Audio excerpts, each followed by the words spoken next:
Hello everyone, I am the storyteller and I am here to help you today.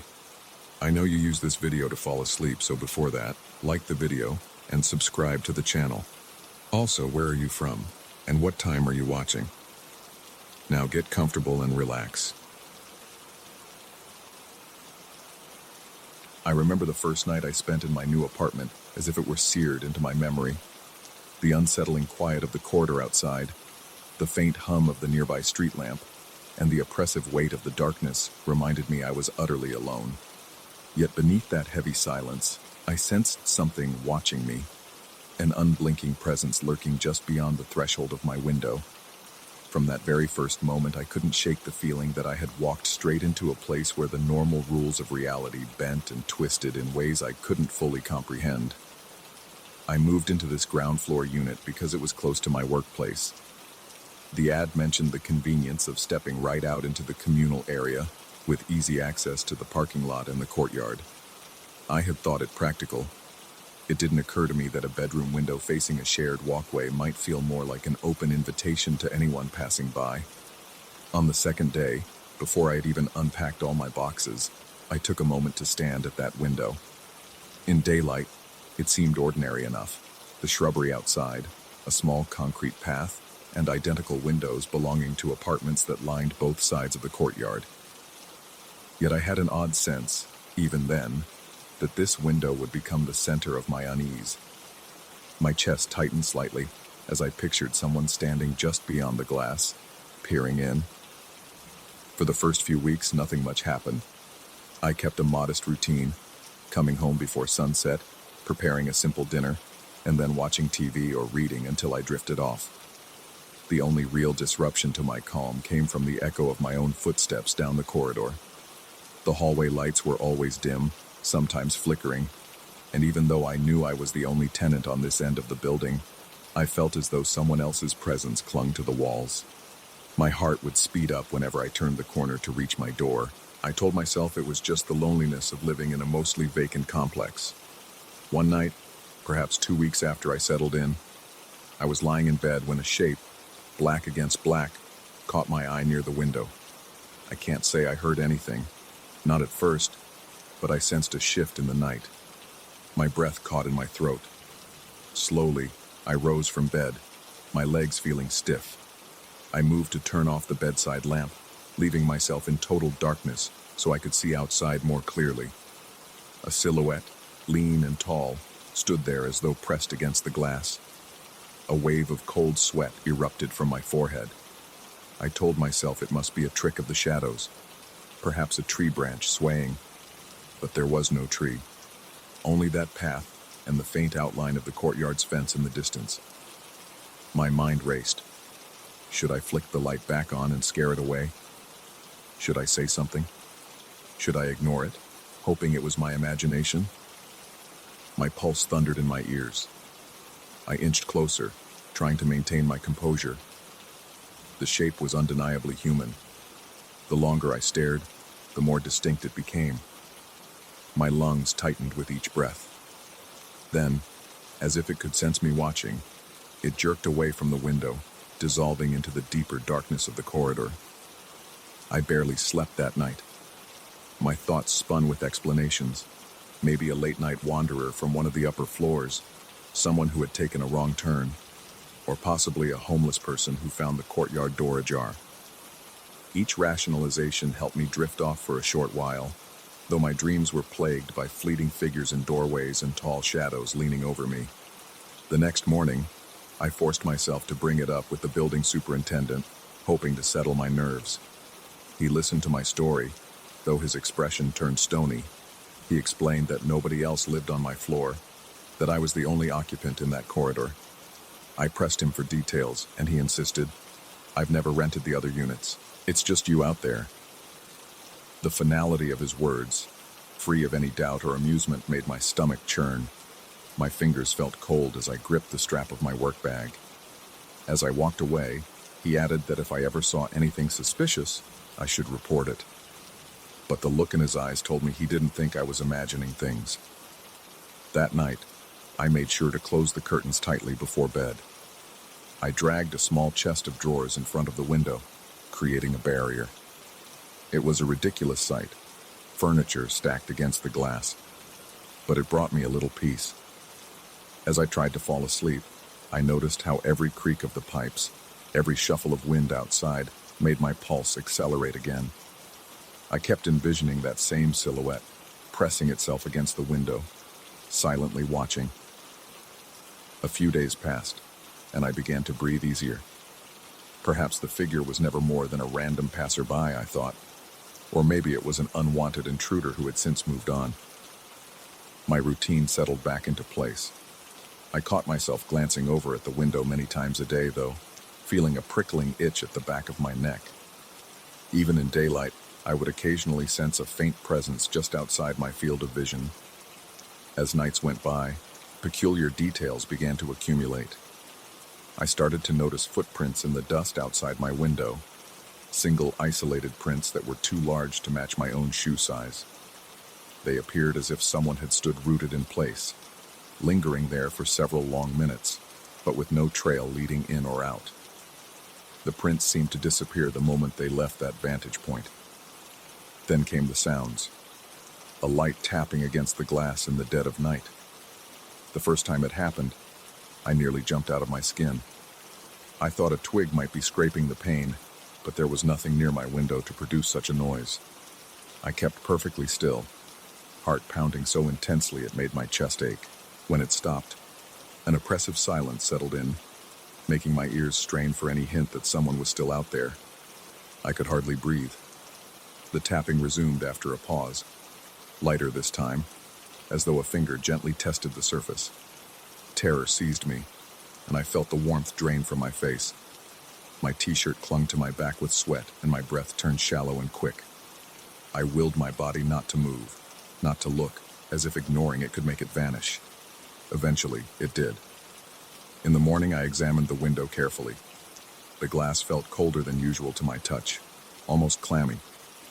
There was a single smudged print at about eye level, larger than my hand, but it lacked any clear shape to identify. I tried to wash it away, only to find the smudge resistant, as if it had been burned into the surface. My stomach knotted as I scrubbed harder. Eventually, the mark faded, but a faint outline still lingered. When I reported the strange tapping to the superintendent, he looked at me as though unsure if he should believe my account. He suggested I install security cameras or invest in better window locks. There was an undercurrent of alarm in his tone, but also a hint that he suspected something more elusive was at play. He didn't speak to me long. It was as if he wanted to distance himself from the entire subject. For a while, I followed his advice. I placed a small camera on the sill, pointing it outward, hoping to catch evidence of what, or who, lurked there. Night after night, I reviewed the footage and saw nothing but static darkness or a random stray cat darting into frame. Still, the footprints, the smudges, and that primal certainty of being watched persisted. My heart raced every time I played the recordings, half expecting to see the silhouette looming mere inches away from the lens. But I never caught so much as a glimpse of it. By the end of the first month, I started to question my own sanity. My reflection in the mirror looked haggard, dark circles under my eyes, my usually steady hands prone to shaking. Every night, I lay in bed, feeling my pulse throb in my temples, waiting for the faintest echo of that tapping. The fear that once felt external began to worm its way inside my own thoughts. I found myself paranoid about corners, about closets, about fleeting movements in my peripheral vision. It was as though I carried the presence with me everywhere I went. One particularly suffocating night, the power went out during a thunderstorm. The building's emergency lights did little to illuminate the corridors, leaving everything bathed in a sickly red glow. The storm raged outside, lightning revealing shapes in flashes, thunder rattling the windows. As I huddled in my living room, I could see faint silhouettes dancing along the walls every time lightning struck. My mouth was dry, and each breath felt like a rasp in my throat. Rain pelted the window, but beneath that torrent, I still picked up on a slow, deliberate knock. My muscles tensed until they were painfully rigid. I swallowed hard, feeling sweat bead at my hairline. I forced myself to approach the window. The living room opened onto the same communal courtyard as the bedroom, and the curtains shifted in the wind from the slight gap beneath the sill. Another fork of lightning lit the world in white for a fraction of a second. In that flash, I saw a figure crouched on the other side of the glass. Its posture was unnatural, its limbs seemingly too long, bent at odd angles as if straining to keep balance on the narrow ledge. I gasped, stumbling backward. My heart drummed so violently that my entire body shook. When the lightning faded, the shape vanished from sight, swallowed by the blackness. I cannot recall how many minutes passed while I stood there, trembling, breath labored, my hand pressed against my chest. The thunder eventually rolled on, and the lights flickered back, but my mind refused to settle. The next day I noticed muddy stains on the brick exterior beneath the window, as though someone had climbed there and jumped off in a hurry. Panic gnawed at me. Every part of me screamed to move out, to flee this place and never look back. But a stubborn curiosity, mixed with a sense of defeat over the effort I had spent relocating, pinned me in place. I wasn't ready to abandon what I had invested here, though I doubted my reasoning even as I tried to justify staying. I began to have fleeting thoughts. Maybe the figure was not a person at all. The way it moved in that split second of lightning seemed almost insect-like, too agile, too fluid for any ordinary human body. Shadows danced in my peripheral vision whenever I left the apartment. I found myself noticing reflections in the building's polished railings, convinced I saw that same silhouette trailing me at a distance. My breath would hitch, heart fluttering like a trapped bird, but whenever I turned around, there was nothing. Just stale air and flickering fluorescent lights. One evening, I resolved to confront whatever it was. The anxiety had bloomed into something nearly intolerable, making my skin prickle and my jaw clench at the faintest creak. I moved the furniture away from the bedroom window and sat in darkness, determined to watch, to see clearly. Hours passed with no sign. My eyelids felt heavy, my body rigid from the tension. Then a rustle, so soft it might have been a whisper of wind, reached my ears. My heart immediately kicked into overdrive. I listened, every muscle coiled, as I perceived a faint outline outside the glass. It pressed closer, so slowly that it took me a moment to realize it was indeed moving. I froze. Time seemed to stretch. My breath sounded unnaturally loud. I could make out a faint scrape against the exterior wall. The silhouette halted, as if sensing my scrutiny. For a few seconds we were both utterly still. Me on my side of the window, it on the other. My lungs seized in a silent gasp. Then it began to edge away, slinking toward the corridor. Without thinking, I jumped up and ran out the door, adrenaline overriding any hesitation. My chest burned as I scanned the corridor for the shape I had glimpsed. In the dim hallway, a fleeting shadow twisted around the corner leading to one of the vacant apartments. I approached the door to that apartment, hand trembling on the knob. It was locked. My breathing was so ragged I could taste metal in my mouth. I rattled the handle, but it refused to give. In a surge of desperation, I pressed my ear to the cold surface and listened. Inside, I detected a sound like shifting fabric, barely there, yet unmistakable. A wave of dread rippled through me. My skin felt clammy. I stepped back, heart thudding mercilessly, uncertain whether to scream or to run. Eventually, after standing there for what felt like an eternity, I retreated to my apartment and barricaded the door. The next day, I marched back to the superintendent, ready to demand an explanation. But something in his demeanor had changed. He seemed wary, guarded, as though he feared I might expose something he preferred to remain hidden. He refused to acknowledge any possibility of another occupant. When I mentioned hearing noises in the locked apartment, he simply repeated that the place was empty and that maintenance had sealed it long ago. His eyes flickered with an unspoken unease. That evening, I made my decision. I packed the essentials, loaded my car, and determined to leave that bizarre, suffocating building for good. When I dragged my suitcase out into the corridor, I felt a crawling sensation along my spine, as though something was trailing just behind. I could almost hear slow, deliberate footsteps echoing my own. but no one was there each time I spun around. My throat felt constricted, and every gulp of air tasted stale. I remember turning the key in my front door for the last time, determined never to return. My heart pounded so fiercely that I thought I might collapse from the sheer intensity of it. As I pushed my suitcase along, I felt that ever-watchful presence following me, pressing in until I nearly sprinted the final steps to my car.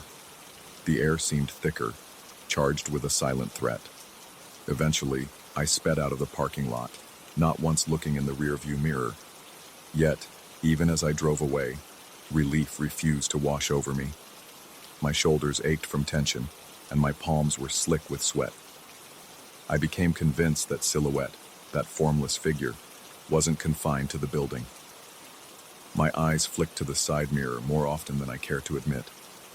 Every dancing shadow beneath the streetlights made my heart flutter. Even now, hours later, my pulse still hammers at the memory of those footprints by my window, the tapping in the night, and the locked apartment that should have been empty. A part of me wonders if the presence has truly let me go, or if it slipped silently into my life and will follow me no matter where I seek refuge.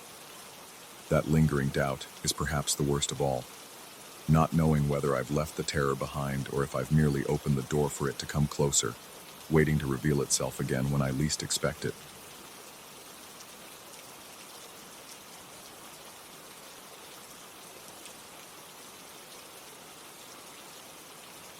I first noticed something was wrong the moment I stepped into the storage facility. The overhead fluorescent lights flickered in a slow, disconcerting rhythm, painting the corridors in shifting patches of pale, sickly yellow. The air inside felt stale and cold, even though it was a warm Saturday morning outside. My heart pounded faster as I reached for the key in my pocket, an inexplicable sense of unease already gnawing at the edges of my mind. Somehow, I knew that this place wasn't just a convenient spot to stack my boxes. It harbored something I couldn't name, but could feel like a weight pressing against my chest. Even before unlocking the metal door to my rented unit, my palms were sweating, and a chill collected at the nape of my neck. I had vowed never to come here at night again, but the daylight wasn't making the experience any less unsettling. I rent this storage unit for my work materials, spare equipment, archived files, that kind of thing. It's a routine I settled into a while back, deciding that Saturday mornings would be best to keep everything in order. The first few times, I noticed small oddities, boxes slightly shifted, or labels I was sure I had turned outward now inexplicably facing in. Nothing so big as to raise an alarm, but enough to give me that sinking feeling that something about this place was off. At first I tried to blame my own forgetfulness. Maybe I was sleep deprived. Maybe I'd stacked something in the wrong corner and didn't remember doing it. But deep down I knew that wasn't true. I'm a methodical person, and I hate disorder. I double-check everything. The truly unsettling incident happened a couple of months ago, shortly after I signed the lease. I had been looking for a specific box of tools, some heavy-duty wrenches and screwdrivers I needed for a repair job. I was certain I'd placed that box at knee level on one of my sturdy metal shelves, but when I went to retrieve it, it wasn't there. The bottom shelf was empty, except for a dusty corner I had never thought to clean. I felt a jolt of confusion run up my spine, my mouth going dry as I mentally retraced my steps. The box had to be somewhere. I began to search frantically, hearing my breath rasp inside my throat. Then, as I ran my hand along a row of stacked boxes in the back, I found the missing toolbox. Only it was perched on top of 3 other boxes, balanced in a way that defied simple physics. It wasn't just stacked. It was as though someone had placed it carefully at an angle, the corners of the boxes pressed into one another in a bizarre tower that could have collapsed if I so much as brushed against it. That was the day my perception of the storage unit changed permanently. It was the day I realized I was no longer able to shrug off the strangeness as mere forgetfulness. Something else was at play. Since then, I felt a constant sense of pressure in the back of my mind whenever I enter the facility. It's a prickling awareness, like invisible eyes watching from the dim corners, shifting behind the tall partitions that separate one unit from another. Some nights I tried to convince myself it was just an overactive imagination. But no matter how hard I tried, That memory of the impossibly stacked boxes refused to leave me, and that is why I no longer set foot here after sunset. Walking down the corridor this particular Saturday, I noticed that the overhead lights seemed dimmer than usual. I tried not to think too hard about it, reminding myself that the management might just be cutting back on electricity. But as I rounded the corner toward my unit, the flickering intensified. Each time the light shut off for half a second, a wave of cold anxiety swept through me. I became hyper-aware of every little sound. The hum of the generator, the distant clang of metal against concrete, and even my own labored breathing echoing against the walls. My chest felt tight, and I realized how fast my heart was beating. The key slipped in my sweaty grip as I fumbled with the padlock. I exhaled in relief when the lock finally clicked open. I pushed up the metal door with a reverberating crash that rang through the hallway. My unit was cramped, with shelves stacked high against the walls and a narrow path left in the center.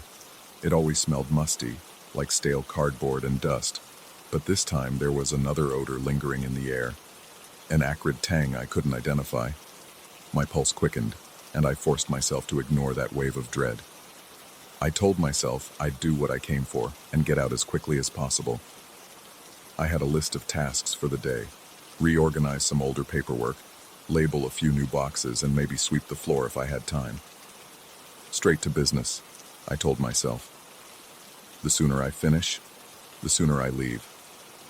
I went to the back corner, where I kept the file boxes, and froze when I saw how they were arranged. In my careful, methodical way, I always line these boxes up in numerical order, each labeled with a permanent marker. But now the top box of one stack was turned around, its label facing the wall. Another stack looked as if someone had nudged each box forward an inch, creating a crooked line that should have caught my attention the moment I walked in. An involuntary shiver ran down my spine.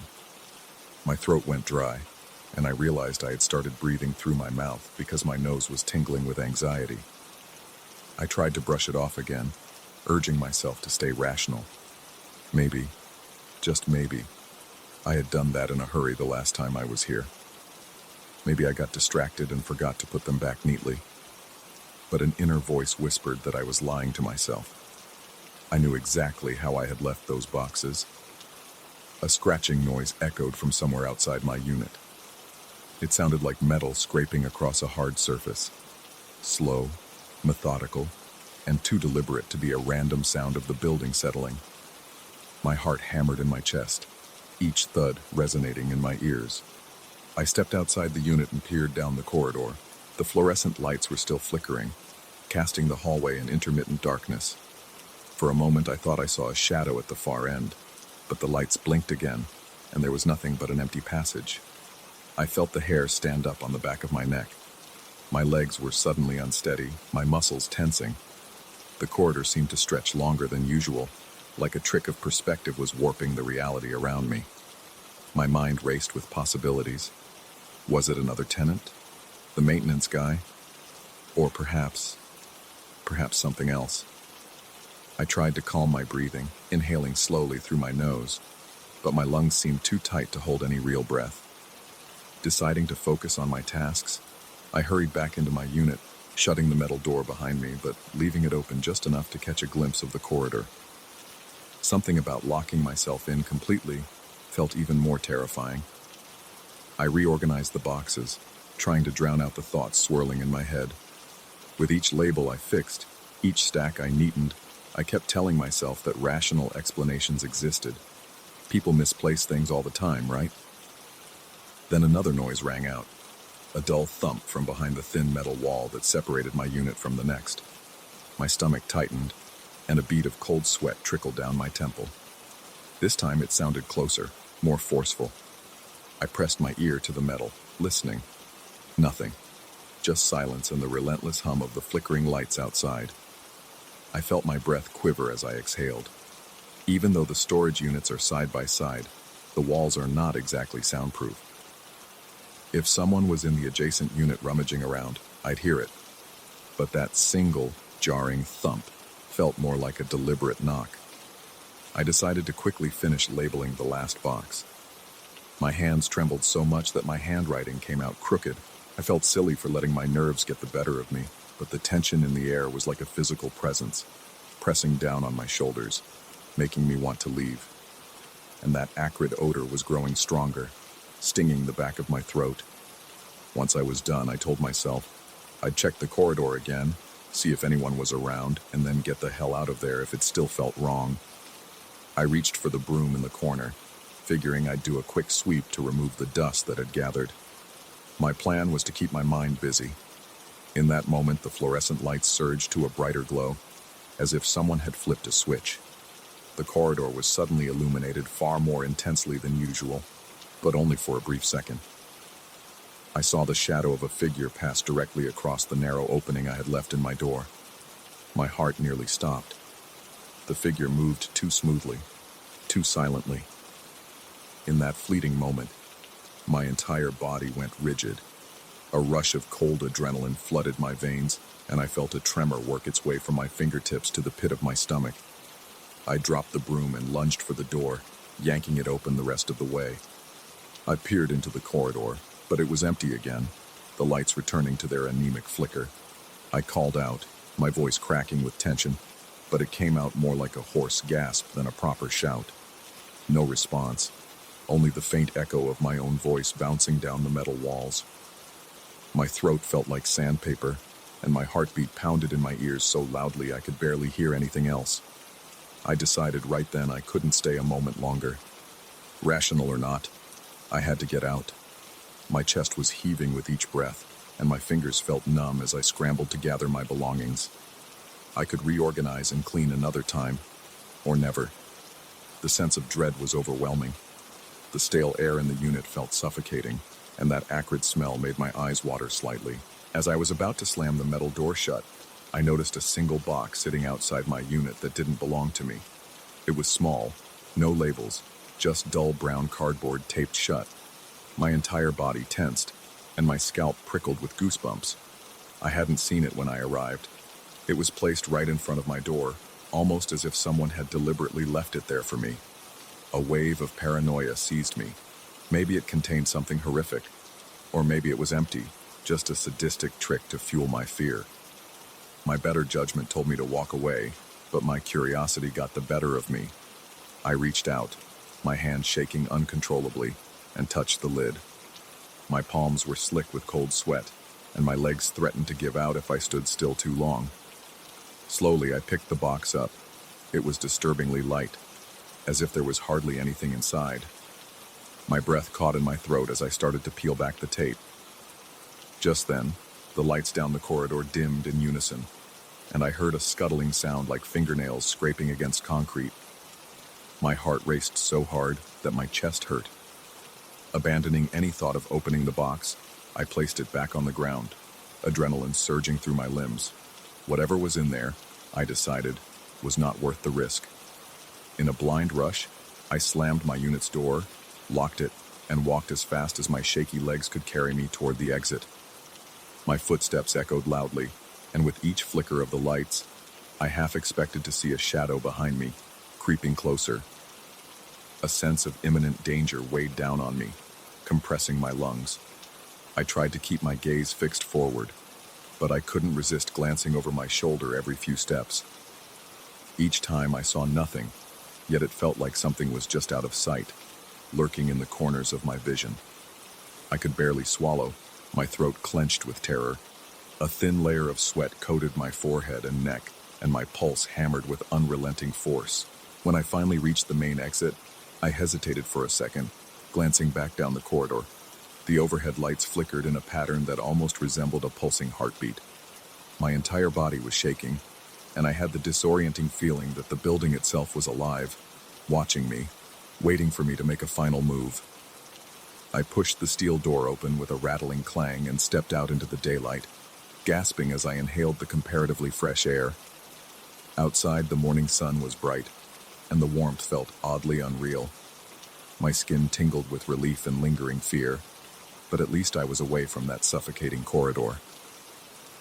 In the safety of my car, I had a moment to let my mind spiral. Was I losing it?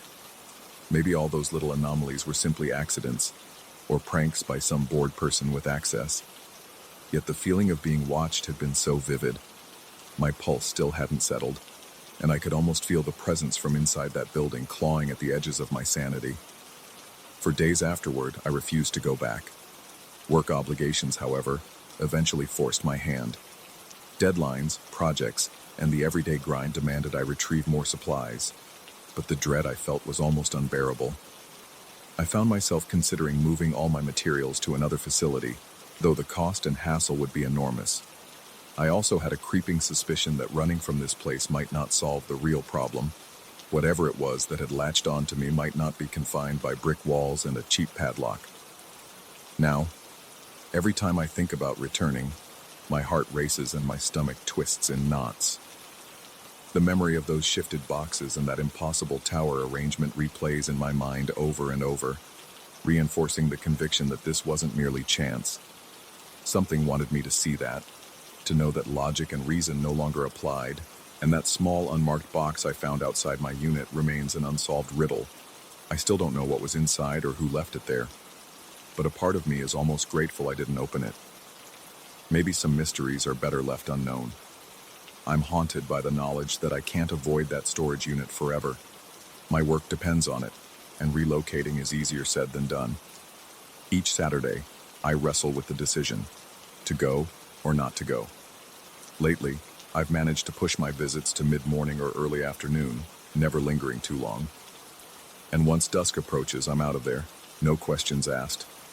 I've become more cautious, borderline paranoid. If I see any slight difference in the arrangement of boxes, I feel my throat constrict and my palms begin to sweat. I glance around constantly, searching for signs of movement or any clue that I'm not alone. So far, nothing has escalated beyond rearranged items and fleeting shadows, but the fear remains. A gnawing uncertainty lingers in the corners of my mind, reminding me that something is playing by its own rules within those metal walls. I still question my sanity. Rationally, I know there must be an explanation, a trick of the flickering lights, or a person with a key messing around. But the feeling in my gut betrays that rationality. I can't shake the sensation that I'm intruding in a space claimed by a force I don't understand, a force that delights in distorting my perceptions and chipping away at my sense of reality. Every time I close my eyes at night, I relive that moment when I caught the glimpse of a moving shadow outside my half-open door, and the memory sends a jolt of fear coursing through me all over again. The worst part is, I have no proof. No photographs, no footprints, no rational evidence to show anyone else. If I tried to explain this to a friend or colleague, I'm sure I'd be met with concerned looks or quiet disbelief, so I keep it mostly to myself, breathing through the anxiety and reminding myself to hold on to what's real. I try to stay calm, focusing on the tangible tasks in front of me, but the tension never really leaves. It lurks in the back of my mind, tightening its grip whenever I step inside that facility. And that's where things stand.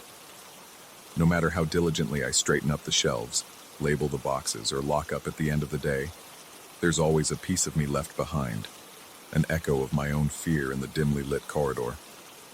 The building feels more alive now than ever, pulsing with a silent menace. I can't decide if I'm truly dealing with something supernatural, or if I'm caught in my own spiraling paranoia. All I know is that the dread doesn't fade when I drive away. It follows me home, settling in the corners of my thoughts, reminding me that next Saturday, I have to return. And it whispers that one day, I may step inside that storage unit to find something far more impossible than a misplaced box. Something that shatters my final illusions of safety. For now, I manage to hold on to a single truth. I survived this long without any physical harm, and I intend to keep it that way. Maybe the real danger is in losing my grip on reality. So each weekend, I brace myself, breathe deeply, and step back into that flickering corridor. I feel the oppressive air close in, my skin crawling and my chest tight with fear. But I go anyway, because I have to, and because in the end, the unknown is sometimes less terrifying than the thought of running from it forever.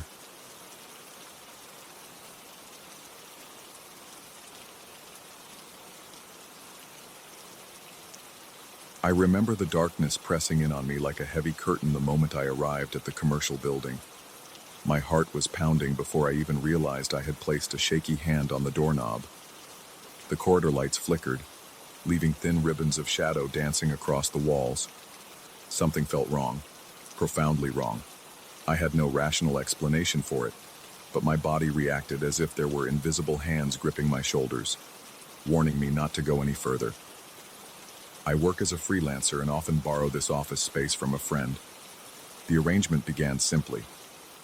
I needed a quiet place to concentrate, and he had an unused room in a mostly vacant floor of an old commercial complex.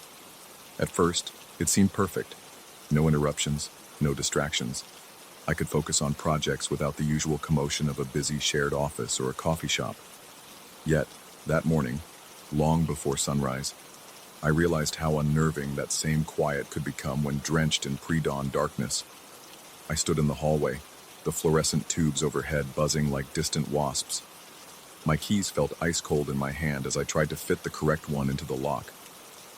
There was a brief moment when I felt I was pressing against some invisible force that was actively resisting me.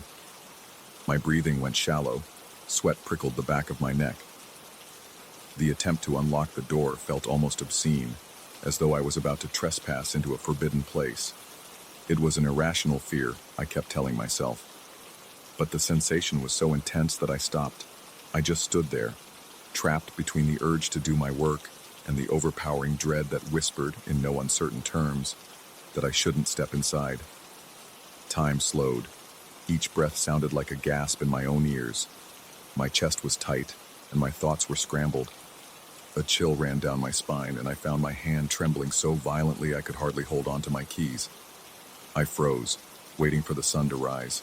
In that in-between state, neither night nor day, I felt pinned under a suffocating sense of being watched. No one else roamed the halls at such an early hour. Normally, that emptiness worked to my advantage. On most days, I would relish the solitude, proud of my discipline to get started before everyone else. But now, in the gloom, it made me feel vulnerable. My eyes started playing tricks on me.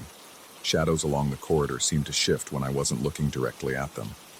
There were no actual shapes, just flickers of movement in my peripheral vision that left me with goosebumps. Eventually, faint light began to seep through the tall windows at the far end of the corridor. My heart rate slowed, though it never returned to normal. My hand felt stiff against the door handle, but I managed to work the key into the lock. The mechanisms clicked. I pushed the door open, the hinges protesting with a low squeal that resonated through the emptiness. Inside, everything looked as it should. An empty office with a desk, a few chairs, bare walls, and a single window. The faint smell of dust and stale air welcomed me. Nothing was out of place.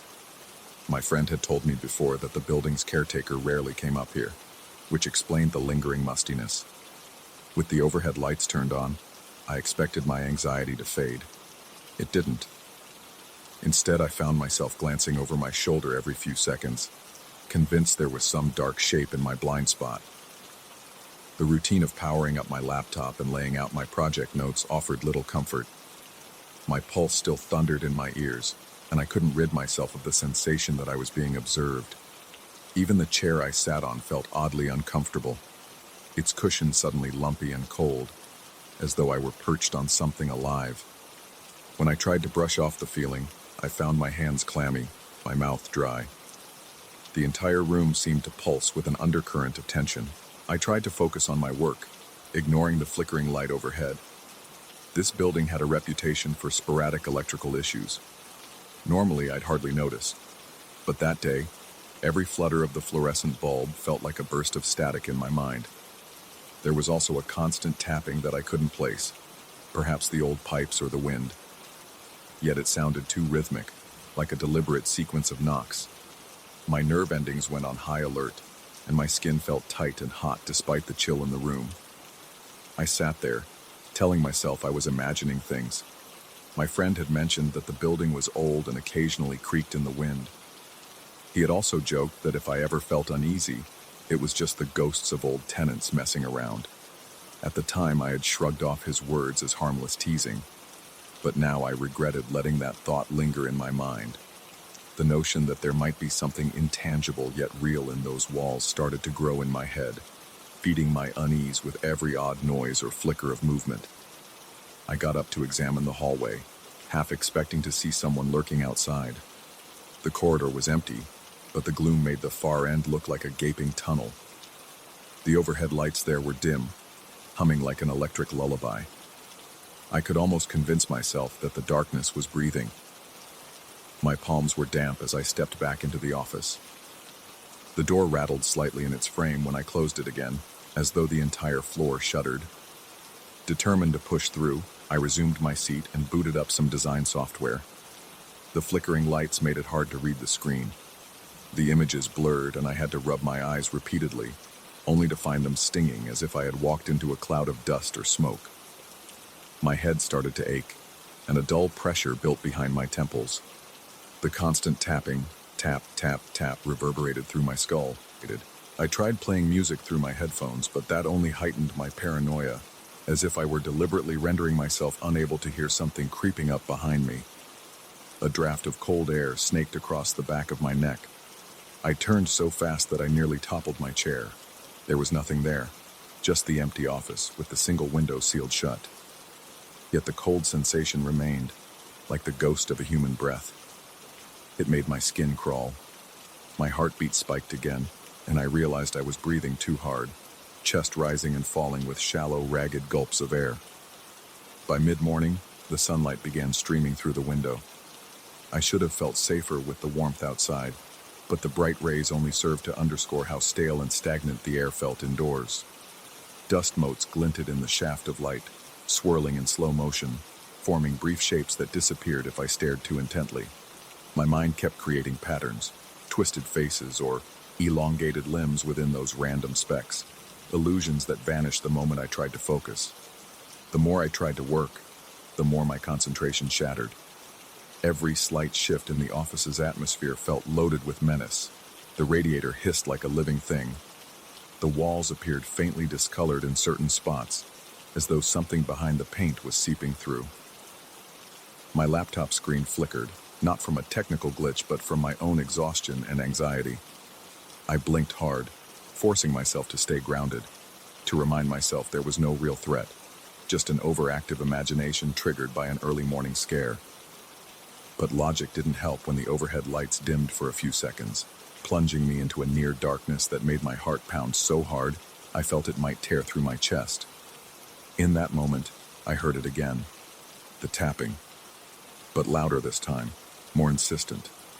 Each knock felt like an accusatory hammer blow inside my mind. I whipped my head around, certain I would see a shape in the corner. Only emptiness greeted me, but the tension refused to dissipate. I decided to leave the office for a moment, hoping a short walk would ease my nerves. When I stepped into the corridor, it felt no better. The lights there flickered just the same, and the hush of the empty hallway pressed in around me. I forced myself to stroll to the end of the corridor and back. It was a mundane walk, yet every step felt like a foray into hostile territory.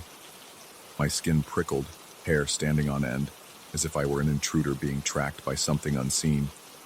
Once I returned, the atmosphere in the office had changed.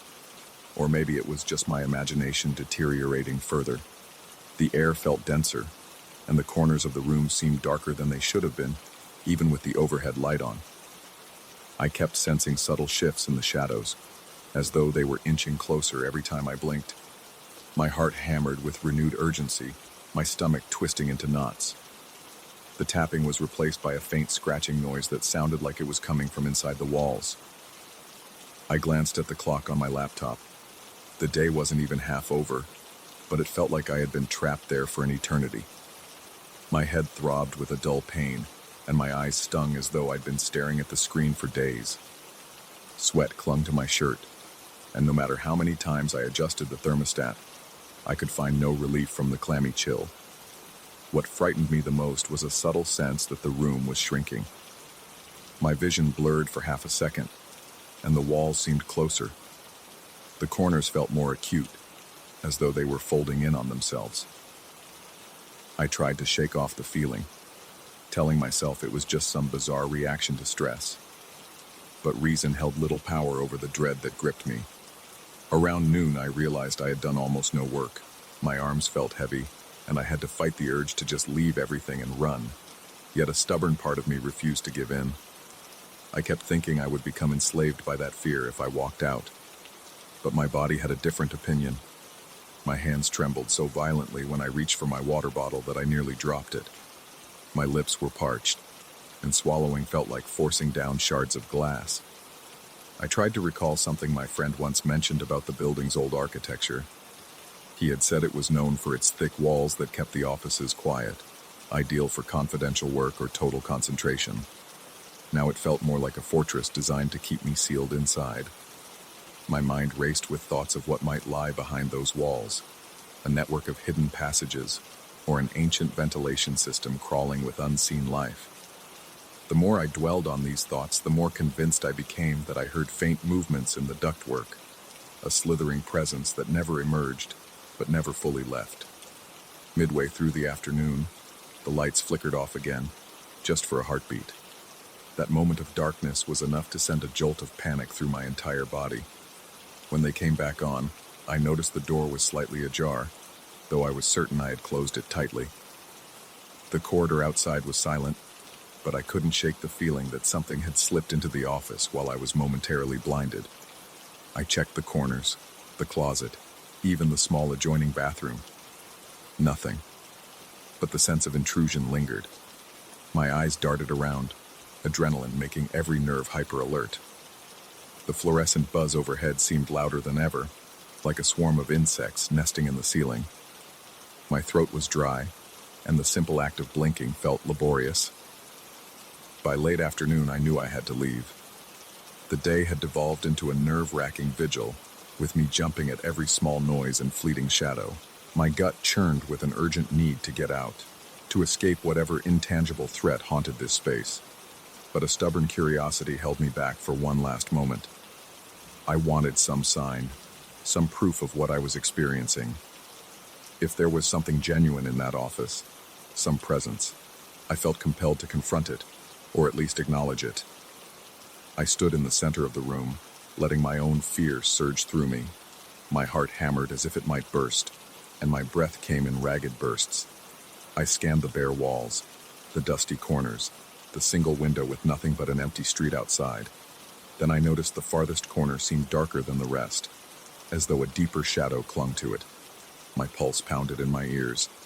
For a few seconds I was sure I saw a faint outline, a form that was neither fully human nor distinctly monstrous, something standing impossibly still. My vision blurred. I felt my legs buckle, and I had to blink rapidly to focus.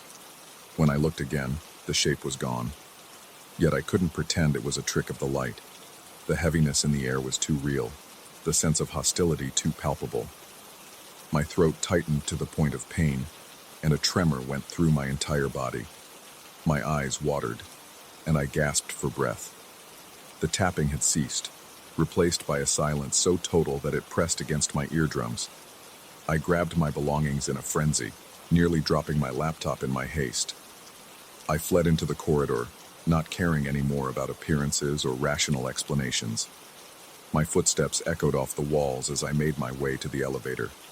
The ride down felt endless, the overhead light in the elevator flickering weakly.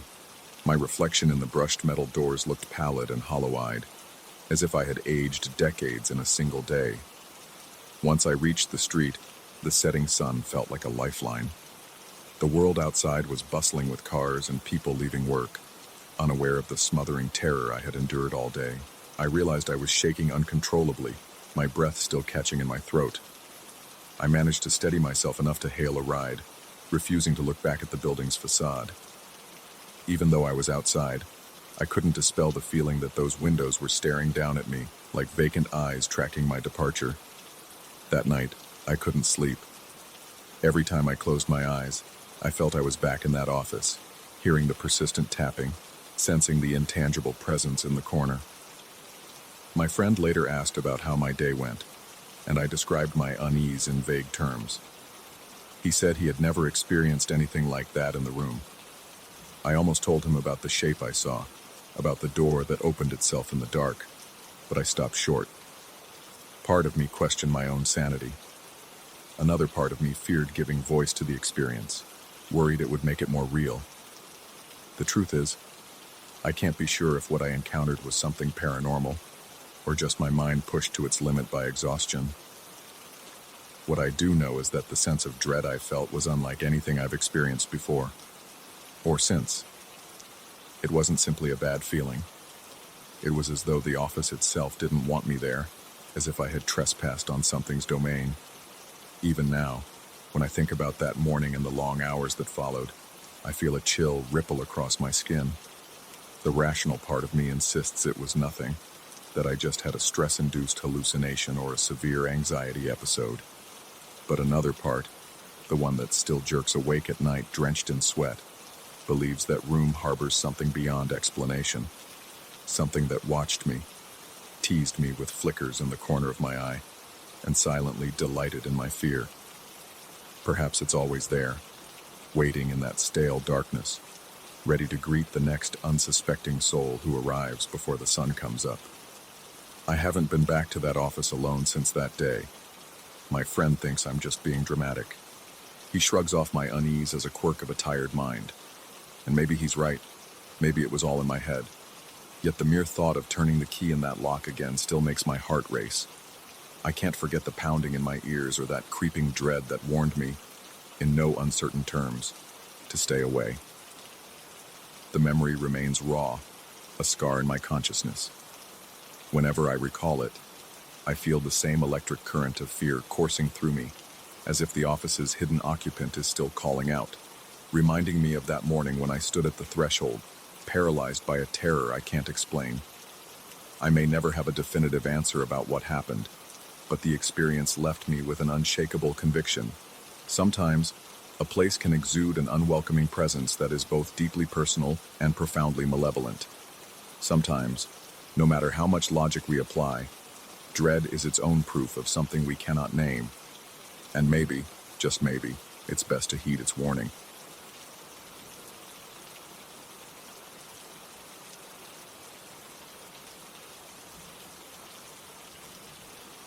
The moment I pushed open the heavy steel door to the basement, a chill swept over me like a sudden draft from a hidden corridor.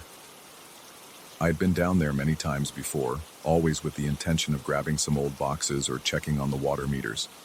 Yet that night felt different from the start. The overhead lights were off except for the faint glow of emergency lamps, casting long, distorted shadows on the concrete floor.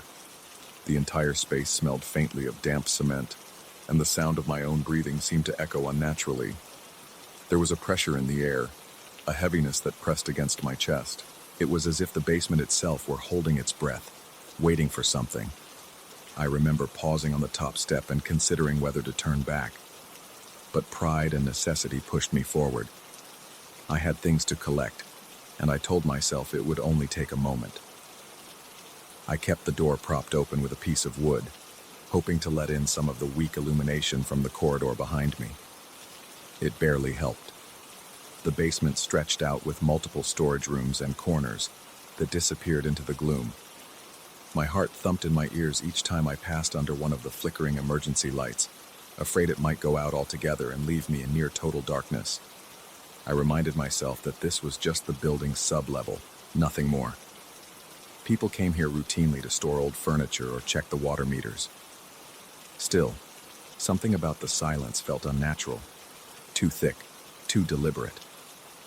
My footsteps echoed loudly, and when I stopped, I felt a strange hush envelop me, like invisible walls closing in. I tried to calm my nerves. I thought of all the rational possibilities. Maybe a rat scurrying behind some crates, or a distant rumble from the furnace. But deep down, rationality did little to soothe the crawling sensation on the back of my neck. As I moved through the corridor, I became aware of a subtle dragging sound, like someone sliding their feet along the floor. It was faint but distinct, resonating like a slow, repetitive scuff. My chest tightened. My throat went dry. I stopped short, listening. For a moment, the footsteps continued, shuffling somewhere beyond my line of sight. Then they halted with an unsettling abruptness. I forced out a greeting, hoping to hear a normal voice in response. No one answered. The echo of my own words, so small and uncertain in that immense space, made me uneasy. I told myself it might be a fellow tenant or the superintendent doing rounds, yet there was no sign of a flashlight or any reply. Feeling heat rise to my face despite the basement's cold air, I swallowed against the dryness in my throat and decided I would grab the boxes another day. I turned on my heel and hurried back upstairs, practically slamming the steel door behind me. Even after I was back in the hallway, safe in the relative comfort of the brighter corridor, I couldn't shake the feeling of being watched. My skin prickled with goosebumps, and my heart refused to slow down. That night, I lay in bed, replaying the sound of those dragging footsteps in my mind, questioning whether it was real or a trick of my imagination. Eventually, I fell into a restless sleep. The next day, I tried to push the incident out of my head. I told myself the building was old and echoed in strange ways. Maybe the pipes were causing vibrations. Perhaps I had spooked myself by overthinking shadows. By noon, though, I caught myself drifting off during a conversation with a neighbor. I barely registered when the neighbor asked if I had heard odd noises from the basement. My stomach lurched at that indirect confirmation, but I just shrugged, offering a vague statement about having noticed a few unusual sounds. We parted ways awkwardly, both of us seemingly unsettled by the coincidence. That afternoon, I resolved that I would go back down, this time prepared, maybe with a better flashlight or during daytime, to settle the matter and collect my boxes. I waited until mid-afternoon, hoping the sun overhead might make the basement feel less foreboding, even though no sunlight ever reached that level. I brought along a bright LED flashlight and a small toolkit. I reasoned that at the very least, if I heard those footsteps again, I could investigate thoroughly. My heart pounded with anticipation as I descended the stairs, each step bringing me closer to the hidden gloom. The overhead lights were still out, so I flicked on my flashlight. Its narrow beam cut through the dark, illuminating swirling motes of dust. I could see the water pipes running along the ceiling, occasionally dripping condensation, which splattered onto the concrete floor. The droplets echoed loudly, as if accentuating each step I took. I told myself to stay calm and focus on my task. I navigated the corridor until I found the small storage room assigned to my apartment, stepping inside to look for the boxes I needed. The tight space smelled of mildew, and cardboard boxes lined the shelves, some sagging with age. As I rummaged through them, I thought I heard a faint whisper, too distant to make out words. My entire body tensed, and I froze, straining my ears. But the whisper never repeated. I tried to dismiss it as the hiss of pipes or my imagination running wild. Yet my nerves were frayed by then. Every little sound, the hum of electricity, the drip of water, the shuffle of my shoes, took on an ominous tone. I noticed a draft slithering around my ankles, though there was no obvious source of airflow. My breathing quickened, and beads of sweat trickled down my forehead despite the chilled air. In that moment, I felt an irrational sense that the basement was alive, that the walls themselves pulsed with some hidden force. My heart hammered so intensely that I feared it might echo through the basement and attract whatever presence lurked there. Gathering enough courage to step back out into the corridor, I shone the flashlight around.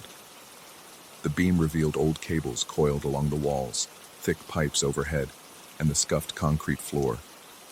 Everything looked normal enough, yet an undeniable undercurrent of dread clung to me. I paused by the water meter area, shining my light over the rows of gauges. They ticked away, the only sign that the building above was functioning. I felt the stifling sense of being observed, as though someone stood just behind me. My neck hairs bristled and a wave of nausea swelled in my gut.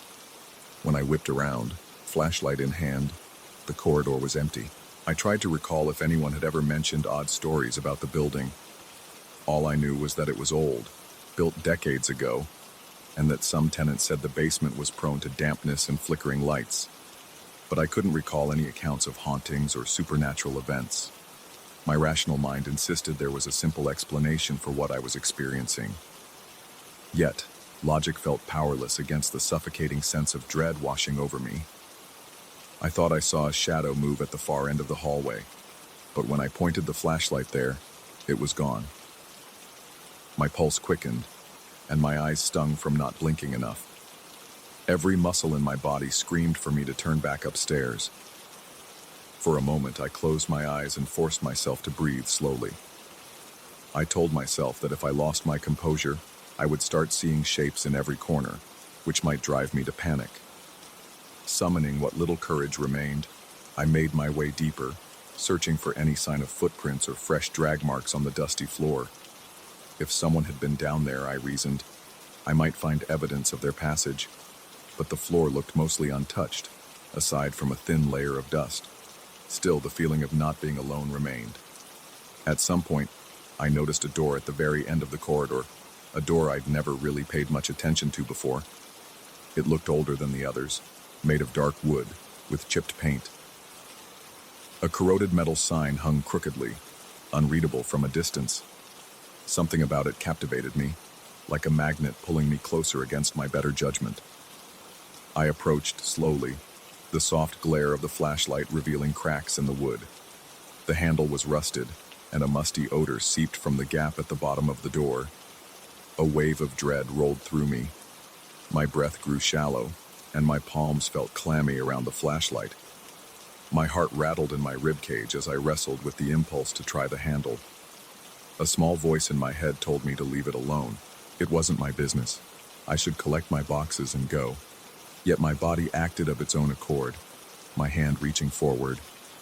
Just as my fingers brushed the cold metal handle, a distinct scraping noise came from behind me. It was as if something had scraped its nails against the concrete, a slow, deliberate sound that sent jolts of panic through my veins. I spun around, flashlight darting wildly over the corridor. Nothing. Emptiness. The air itself seemed to hum with tension. My breathing was ragged, and sweat trickled down my spine. I felt utterly trapped. Even though I could run back the way I came, the pull of the unknown door, and the possibility that something stood between me and the exit, paralyzed me. The scraping noise came again, closer this time. My stomach lurched. I staggered backward, pressing myself against the old wooden door, wishing I could melt into the walls. The flashlight beam wavered, revealing glimpses of empty space. I kept blinking, certain that at any second I'd catch sight of something horrifying, some malformed silhouette lurking just out of range. My rational mind felt like it was slipping away, replaced by raw, primal terror. I wondered if I was hallucinating, losing my grip on reality. Every dark patch on the wall seemed to writhe. Every drip of water became a hiss in my ears. Suddenly, the basement felt heavier, the air thicker, like I was underwater struggling for breath. I choked back a panicked cry, not wanting whatever existed in that darkness to know just how terrified I was. Then, as abruptly as it started, the scraping ceased. Silence returned, heavier than before. My ears rang from the sudden absence of sound. I risked calling out again, but my voice was hoarse and trembling. I only managed a cracked question, something along the lines of whether anyone was there, but my words failed me. The echo that returned was distorted, almost mocking. I realized that my flashlight was shaking so badly that the beam jittered across the walls. Summoning all my resolve, I forced myself to walk, step by step, back toward the direction I had come. It felt like a marathon.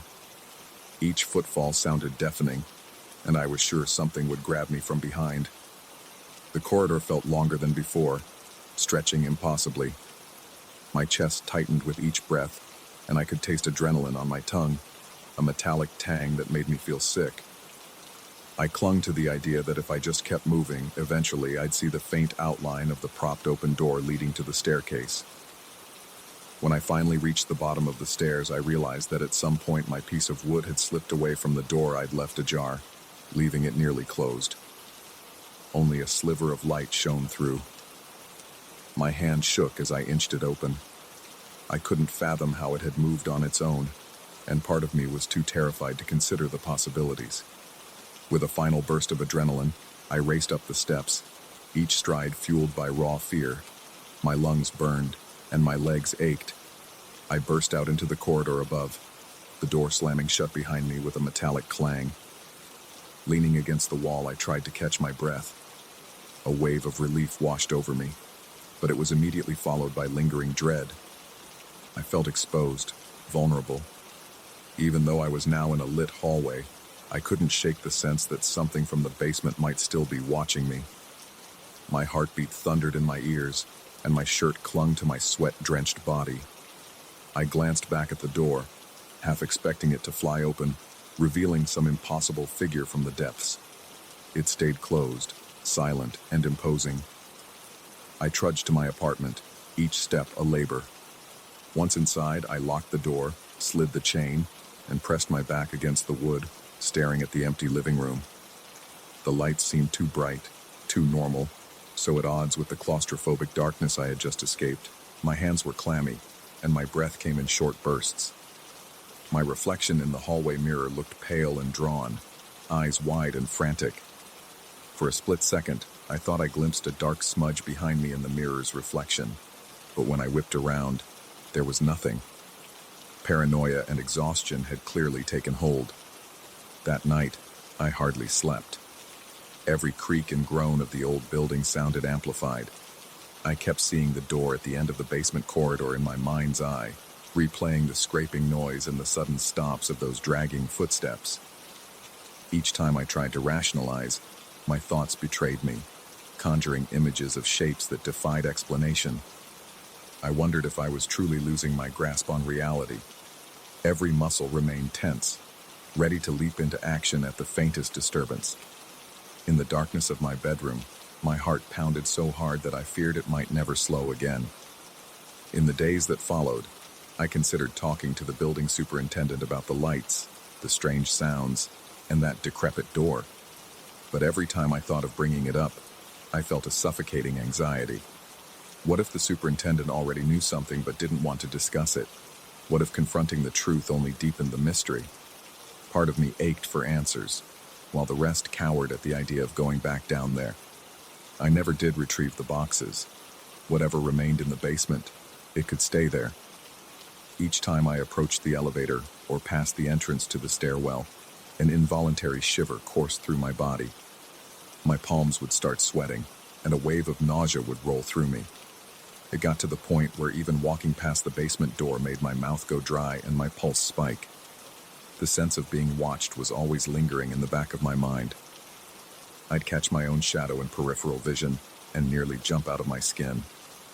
Over time, those experiences fueled a constant state of alertness. Paranoia ate at me, turning everyday noises into harbingers of something dreadful.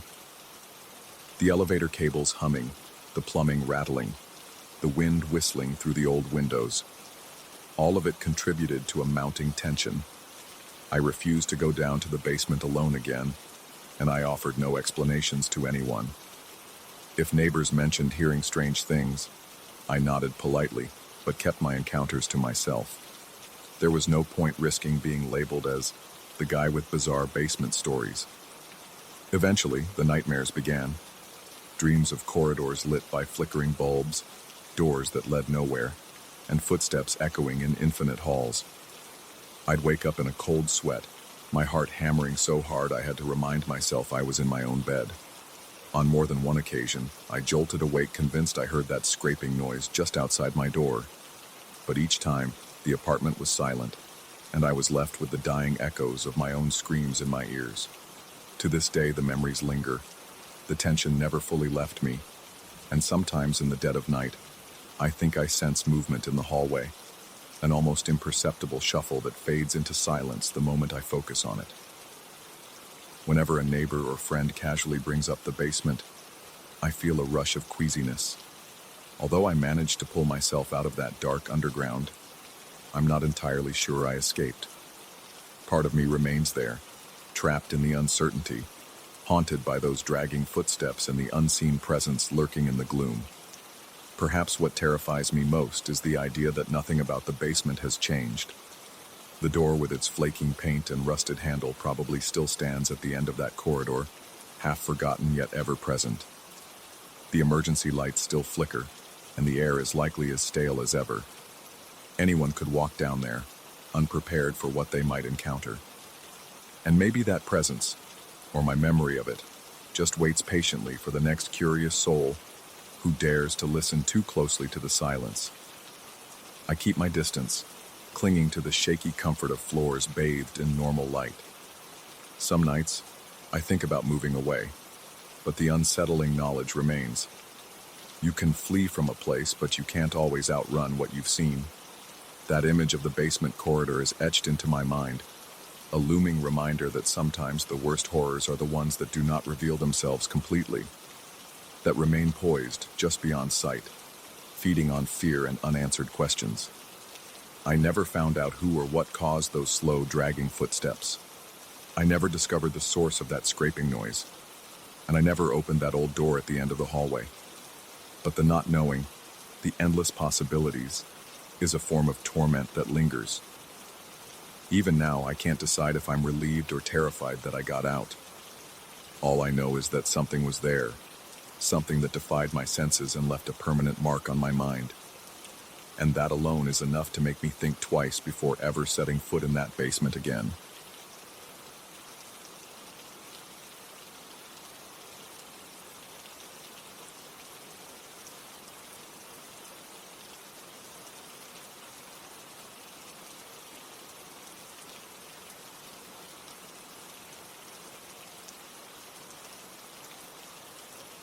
I still remember the first night I spent in that house. The wooden walls seemed to breathe, exhaling low groans whenever the wind blew outside. It was well past midnight, and every squeak underfoot felt unnervingly deliberate, as if the place itself had awakened to observe my every move. The scent of old timber and stale air weighed heavily on me, clinging to my nostrils and reminding me that I was very much alone in an unfamiliar space. Even then, I knew something was off about that attic door, the one at the far end of the hallway on the upper floor. Its presence made the entire house feel wrong. I had purchased this antique wooden home for weekend getaways, a quiet retreat from the bustle of daily life. At least that was the intention. The house sat on a large patch of land well into the countryside, removed from any prying neighbors. It looked quaint at first glance, a wide front porch, chipped white paint along the window frames, and a small overgrown garden that had probably once been beautiful, but a sense of abandonment clung to it like a shadow. On my second day there, I discovered the attic door, a simple wooden barrier with old hinges that groaned whenever I applied pressure. I soon realized it was not only stuck, but seemingly locked from the inside. There was no key to be found, and no one knew exactly why it wouldn't budge. It was that night, my very first in the house, when the sounds began. I was in the living room, the only space that felt somewhat comforting, with a single lamp casting a weak, yellowish glow onto the walls. I heard a series of dull thuds overhead, like footsteps dragging across the ceiling beams. My heart responded at once, hammering so hard I feared it might break through my rib cage. I remember tilting my head upward, breath shallow, trying to make sense of it. For a moment I wondered if an animal had gotten trapped up there, but the distinct rhythm of those steps felt disturbingly human. They moved from one side of the attic to the other, pausing intermittently, as if whoever, or whatever, it was needed to catch its breath. By the time I mustered the courage to investigate, the sounds had stopped. The next morning, I gave the attic door another push, half hoping it would open easily in the daylight. No such luck. It remained stubbornly shut. My attempts to force it didn't even cause the hinges to wobble. The handle felt ice cold under my palm, sending a jolt of apprehension up my spine. That was when I saw it. A simple metal latch, secured firmly on the inside. I had no idea how it got there. The day before, it was just stuck. Now there was a visible bar sealed on the inner side of the door. My stomach twisted. I was entirely alone in the house. So who had locked it from within?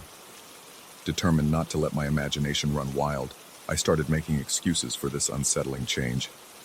Perhaps I had simply missed the latch before. Perhaps it only looked different because I was still sleepy. Yet the pit in my stomach wouldn't settle.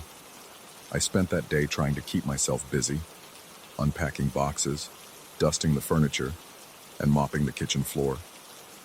The rhythmic swish of the mop against the tiles momentarily calmed my nerves. Whenever doubts crept in, I reminded myself that there had to be a reasonable explanation.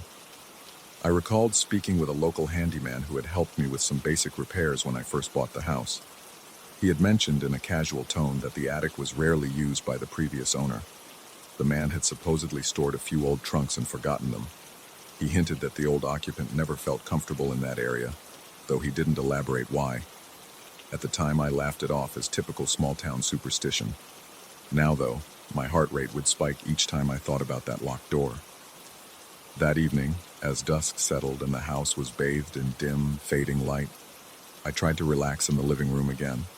The hum of the refrigerator in the adjacent kitchen was my only companion. Outside, the wind picked up, and the front windows rattled. For a moment, everything felt normal. Then I heard it, the creaking from above, heavier and more pronounced than the night before. Each squeak set my nerves on edge, igniting a primal flight or fight response in me. My throat grew dry, and sweat formed at the nape of my neck. It felt as though invisible eyes were watching from that attic door, tracing every motion I made. Determined not to succumb to fear, I decided to go upstairs to examine the door once more. I grabbed a flashlight from my toolbox and climbed the steps. The old wooden boards complained with every footstep, a slow, agonizing orchestra of noise. My heart pounded in my ears, and I breathed through my mouth to steady myself. When I reached the door, I shone the flashlight over its surface. The wood seemed warped, aged by years of neglect. The latch inside was clearly sealed, its metallic outline mocking me. Without a second thought, I placed my hand on the handle, gave it a firm push, and felt nothing but resistance. Anger, mixed with dread, coursed through me, and I tried forcing it open with my shoulder. It didn't budge. That night was worse than the previous one.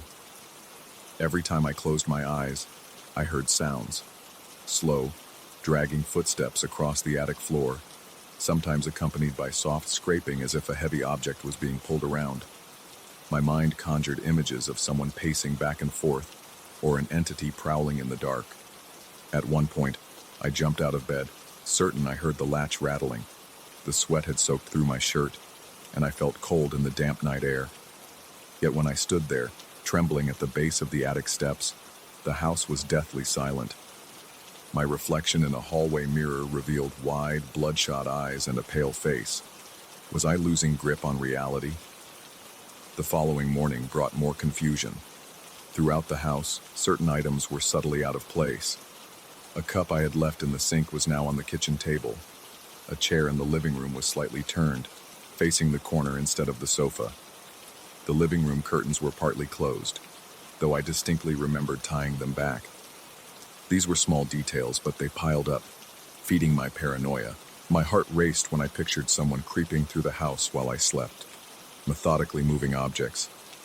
But there was no sign of forced entry at any door or window. In an attempt to calm myself, I went into town to ask a local locksmith about old locks and how to open them. I described the door's condition and asked if there was any method to dislodge a latch from the outside. He shook his head sympathetically and mentioned that such latches typically needed direct access to be unfastened. From his tone, I inferred he wasn't eager to assist with any bigger plan to break down the door. The conversation left me feeling even more trapped. I returned to the house in a swirl of anxiety, noticing how dark the sky had become.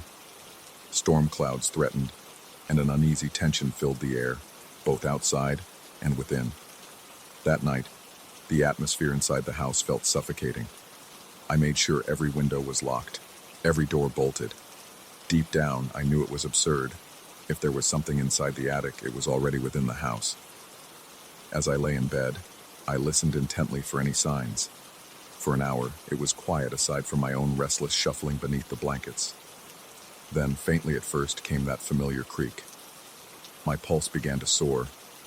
My fingers clenched the sheets in a death grip. The footsteps were slower this time, but they persisted for longer. On top of that, an occasional thump sounded like something being dropped. Each impact made me jump.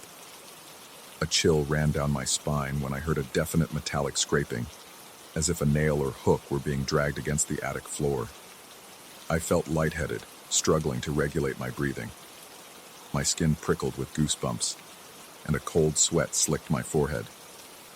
There was a primal instinct inside me screaming that I should leave, but I also felt a stubborn need to confront whatever lurked above. Eventually, I forced myself out of bed, heart pounding so forcefully I could barely hear anything else. I tiptoed toward the attic steps, flashlight in hand, convinced I needed definitive proof of what was happening. Every board beneath me squealed. I stood at the attic door, noticing that the air around it felt unnaturally cold, almost bitter against my face. My hand trembled uncontrollably when I rested it on the door's handle. Suddenly, a loud thud from the other side made me gasp. My flashlight wobbled as my sweat-slick fingers tried to keep it steady. I pressed my ear to the door, ignoring the splintery surface against my cheek. Something on the other side slid across the floor, followed by what sounded like a soft whisper. It wasn't a human voice, not exactly.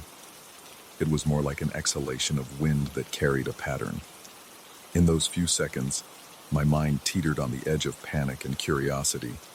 Then the door handle jerked, as if someone had grabbed it from the inside and given it a violent twist. I reeled back, nearly tumbling down the stairs. At this point, my pulse was out of control, my shirt completely drenched in sweat. I couldn't decide whether to run out of the house altogether or attempt to break down that door. A sense of dread tightened around my chest. My vision blurred at the edges, and I questioned if I was simply imagining all of it due to sleep deprivation and fear. Yet the attic door seemed to pulse with its own malevolence, a barrier to something that shouldn't exist in this world, or perhaps existed only in my mind. For the next hour, I sat at the bottom of the stairs, bracing my back against the wall, flashlight pointed up toward the silent door. My ears strained for any sound, but there was nothing. Eventually, fatigue overcame me, and I dozed off briefly, plagued by nightmares of shadowy shapes crossing my periphery. In these dreams, the house was alive, guiding me toward the attic door no matter how desperately I tried to turn away. When I woke, morning light had begun to seep through the windows downstairs, giving the hallway a dismal gray tinge. My entire body ached from sleeping on the floor. The attic door looked unassuming in that weak daylight, almost innocuous. But I couldn't remain there any longer without confronting what lay behind it. Summoning my last reserve of courage, I went outside, found a crowbar in the small tool shed, and returned to the door. In the hush of early morning, I positioned the crowbar between the door and the frame. My hands shook so severely that I had to pause, taking a moment to steel myself. With a deep breath, I applied force. The wood groaned but held. I pushed harder, the crowbar groaning in response. My heart thudded at an insane tempo, sweat rolling down my temples. The latch inside scraped, the metal nails from the hinges squealed, and then, with a violent crack, the wood around the latch splintered. The door didn't swing open on its own. It remained in place, partially dislodged. I braced my foot against it and shoved again. It opened barely an inch. Through that tiny gap, an icy draft hit my face. I felt my pulse intensify as I tried to angle the flashlight inside. I could see nothing but darkness, as if the attic's interior absorbed all light. My mind conjured shapes shifting in there, but I couldn't be sure. A profound sense of danger overwhelmed me. Something in that pitch-black space felt wrong, heavy with malice or sorrow or both. As I peered through the gap, a rancid odor wafted out, making my stomach churn. It was like old wood, mold, and something else I couldn't identify, something acrid that stung my nostrils. My breathing grew erratic and I fought the urge to vomit. In that moment, I recognized that going inside might be a step too far. It was as if every cell in my body screamed for me to stop. I took a cautious step back, crowbar clutched in hand, flashlight flickering. My legs trembled to the point of near collapse. The air around me turned suffocating, pressing in on my lungs. The old house shifted and creaked, as though it disapproved of my intrusion. Eventually, I staggered away, half crawling down the stairs. The realization that I might be dealing with something beyond my understanding crashed over me. My mind reeled with the possible explanations, some supernatural presence, or perhaps my own deteriorating sanity. By the time I reached the front door, my mouth was so dry I could barely swallow. My hands felt numb, and I was shaking uncontrollably. Outside, the morning sun had fully risen, offering an illusion of warmth and safety. But I couldn't banish the dread that clung to me. Every nerve in my body told me I shouldn't stay in that house another minute.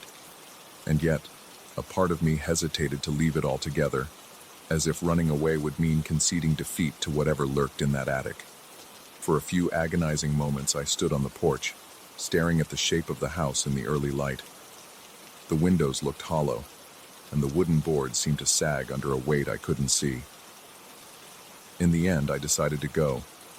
I climbed into my car, hands trembling on the steering wheel, and started the engine. As I backed out of the driveway, the sense of being watched intensified. Through the rearview mirror, I thought I saw movement in the attic window, a slight shift of the dusty curtain. Then it was gone.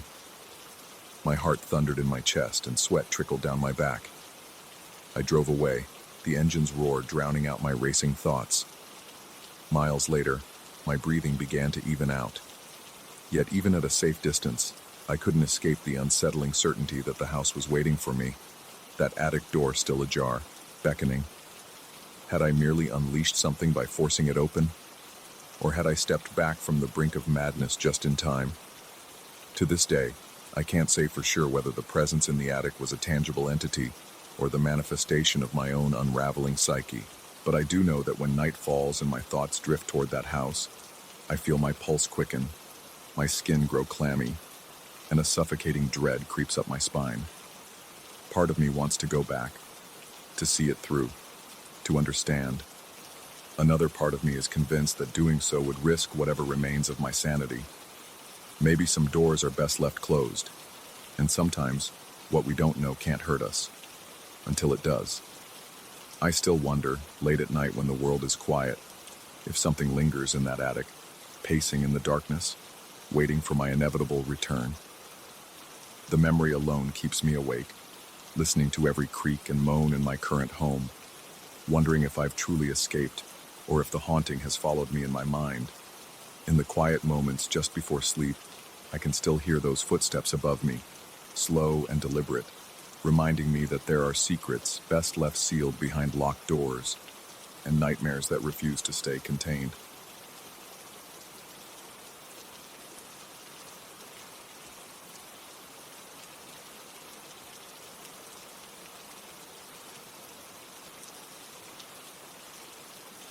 I felt it the moment I stepped out of my car that night. The air was stale, pressing against my lungs as if warning me to turn back. The neon sign of the rural hotel flickered overhead, casting sickly yellow stripes on the pavement. I had been here before many times, but something about this visit felt different, more ominous. My heart drummed heavily in my chest, as though responding to a silent alarm no one else could sense. If I hadn't been exhausted from the long drive and the day's work, I might have turned around right then, found somewhere else to sleep. But I had no choice. My usual room was waiting, with its dull wallpaper and that ancient television that insisted on flickering awake at the worst possible hours. I'm a traveling salesman, have been for years, and early on, I learned that predictability helps me navigate the endless highways and towns. So I stick to a routine. Same hotel, same room. It reduces surprises, or at least that's what I believed. Over time, I grew familiar with the threadbare carpets, the tarnished wall sconces, and the faint smell of mold lurking in the hallway corners. But each time I opened the door to room 107, an unsettling chill would run down my spine. I used to brush it off as a result of the old air conditioning unit, or maybe the building's poor insulation. Now, I'm not so sure. When I first noticed the television turning on by itself, I told myself it must have been a technical glitch. These old sets aren't exactly known for reliability. It usually happened around 3 in the morning. Sometimes I'd jolt awake, hearing a soft crackling static, or a tinny old tune warbling from the speaker. My mouth would dry out in an instant, and my pulse would race as I fumbled for the remote, only to realize I'd left it on the bedside table with no batteries in it. Still, I tried pressing the power button, and the screen went dark again. I'd stare at the blank glass for a moment, feeling silly and more than a little spooked, before collapsing back into bed. But that was just the start. Over several visits, the incidents grew stranger. There were nights when I'd wake up at 3:30 or 4 to find the TV not only on, but showing some black and white program I couldn't recognize. The images were grainy, sometimes just a swirling haze, sometimes fleeting silhouettes that vanished too quickly to make sense of. On one occasion, I thought I heard faint voices, muttered words I couldn't understand. I turned the volume dial on the TV to 0, but the voices continued, as if coming from behind the screen. My stomach turned icy, and I felt beads of sweat forming along my temples. I flipped the power switch off and stood there for a moment, waiting. The room felt charged, as though someone else stood right beside me, but I was alone. The next morning, I chalked it up to exhaustion and tried my best to forget. It reached a point where I mentioned it to the manager. I said, in a controlled tone, that something was wrong with the television. He nodded politely but gave me a look that suggested he thought I was overreacting. He told me, rather unhelpfully, that all the TVs in the hotel were old, so it wasn't surprising to see some malfunctions. I pressed the matter, explaining that the device would come on by itself with no batteries in the remote, sometimes more than once a night. He shrugged, said there were no other available rooms, and implied that I should just deal with it. His expression told me I was wasting his time. Frustration churned in my gut, but I walked away, hoping my next day might prove uneventful. That hope was short-lived. The next time I stayed, I decided I'd try gathering evidence, something to show management. I set up my phone on the bedside table, camera pointed squarely at the TV. I hit record and crawled under the covers, my body worn out from the day. Sure enough, around 3 in the morning, that soft hiss of static leaked into my dreams. I stirred awake, drenched in sweat, heart hammering in my ears. The TV glowed with a milky light, lines flickering across the screen. I forced myself to swallow the panic that was rising in my throat and quietly turned to check my phone. The device was still recording. The little red light blinked to confirm it was capturing everything. My hands trembled as I reached for the remote again. But this time, I realized I had tossed the remote in my suitcase hours earlier. There was no way it could have been pressed accidentally. I could barely catch my breath as I stood and yanked the cord out of the socket. The screen should have gone black. Instead, it continued glowing for a few seconds longer than any TV I'd ever seen, as if stubbornly clinging to its source of power before finally flickering off. I felt a tingling at the back of my neck. There was something deeply wrong about that delay, like the set itself was deciding whether or not to comply. My skin prickled, and I could almost sense a presence in the corners of the room, intangible yet oppressive. I didn't sleep much after that, just lay in bed, eyes darting to the device now and then, waiting. Morning came, and I immediately checked my phone's footage. My stomach sank. The entire recording was corrupted, a mosaic of shifting shapes, warping colors, and a piercing noise that made me flinch when I listened to it. No clear image of the television ever appeared. I stared at my phone's screen, dread flooding through me. It was as if some force had deliberately scrambled the evidence I needed. My body felt cold, even though the morning sun was already heating the stale air outside. I tried to explain the situation to the manager again. He responded with the same condescending stare as before, asking if I was certain the phone hadn't malfunctioned. He wondered aloud whether I was under any stress that might be causing me to imagine things. The look in his eyes suggested he thought I was halfway delusional. I left the conversation feeling alienated, my skin damp with an anxious sweat. One time, after another restless night of that maddening static, I decided to block the TV altogether. I dragged a heavy dresser in front of the cabinet, straining my muscles to push it inch by inch across the worn carpet. My breathing was ragged by the time I finished, but I felt a small flicker of victory. That night I lay in bed, exhausted but cautiously hopeful. My heart pounded as the clock ticked closer to 3. I told myself that if I didn't see or hear anything, maybe all of this was just my overworked mind playing tricks. At around 3:15 I stirred, throat parched, and realized I could hear the faint hum again. It was music this time, some scratchy old melody that sounded vaguely like a record from another era. I flicked on the bedside lamp. The thin slice of light revealed the dresser had been moved back to its original position. My mouth went dry, and my heart thundered as I sat up, feeling the weight of a paralyzing terror in my limbs. The TV screen glowed behind the glass door of the cabinet, showing a black and white swirl. I nearly choked on my own breath. There was no rational way for that heavy piece of furniture to have shifted without any sound. Yet there it was, back where it started, and the TV was humming away, even though the plug, still lying on the carpet, was clearly not connected to the wall. I felt tears of frustration and fear prickle the corners of my eyes, hot and unwelcome. My skin was clammy, my forehead slick with sweat. My pulse throbbed in my ears as I reached for my phone, only to see the battery drained from a full charge to zero. I felt a cold, creeping sense of vulnerability. There would be no proof, no video. I forced myself to stand, each movement laced with tremors. When I tried to touch the power button on the set itself, the screen flashed an image for just a split second. I couldn't say what it was, but it looked like a face contorted in some silent scream. My breath caught in my throat. I thought I might faint, and then it was gone, replaced by darkness. The rest of that night passed in a haze of dread. Every sound made me jump. A creak in the hallway, the rustle of the curtains, and the feeble air conditioner breeze. My mind kept conjuring images of that fleeting face, twisting it into shapes more horrifying each time it replayed in my imagination. By morning, my shirt was damp, the sheets tangled, and my eyes burned from lack of sleep. I kept expecting some figure to appear at the foot of my bed, drawn by that cursed television. But I remained alone, though hardly at peace. On subsequent trips, the phenomenon only grew worse. I began to dread my own reflection in the TV screen, half convinced I would see something behind me if I glanced at it too long.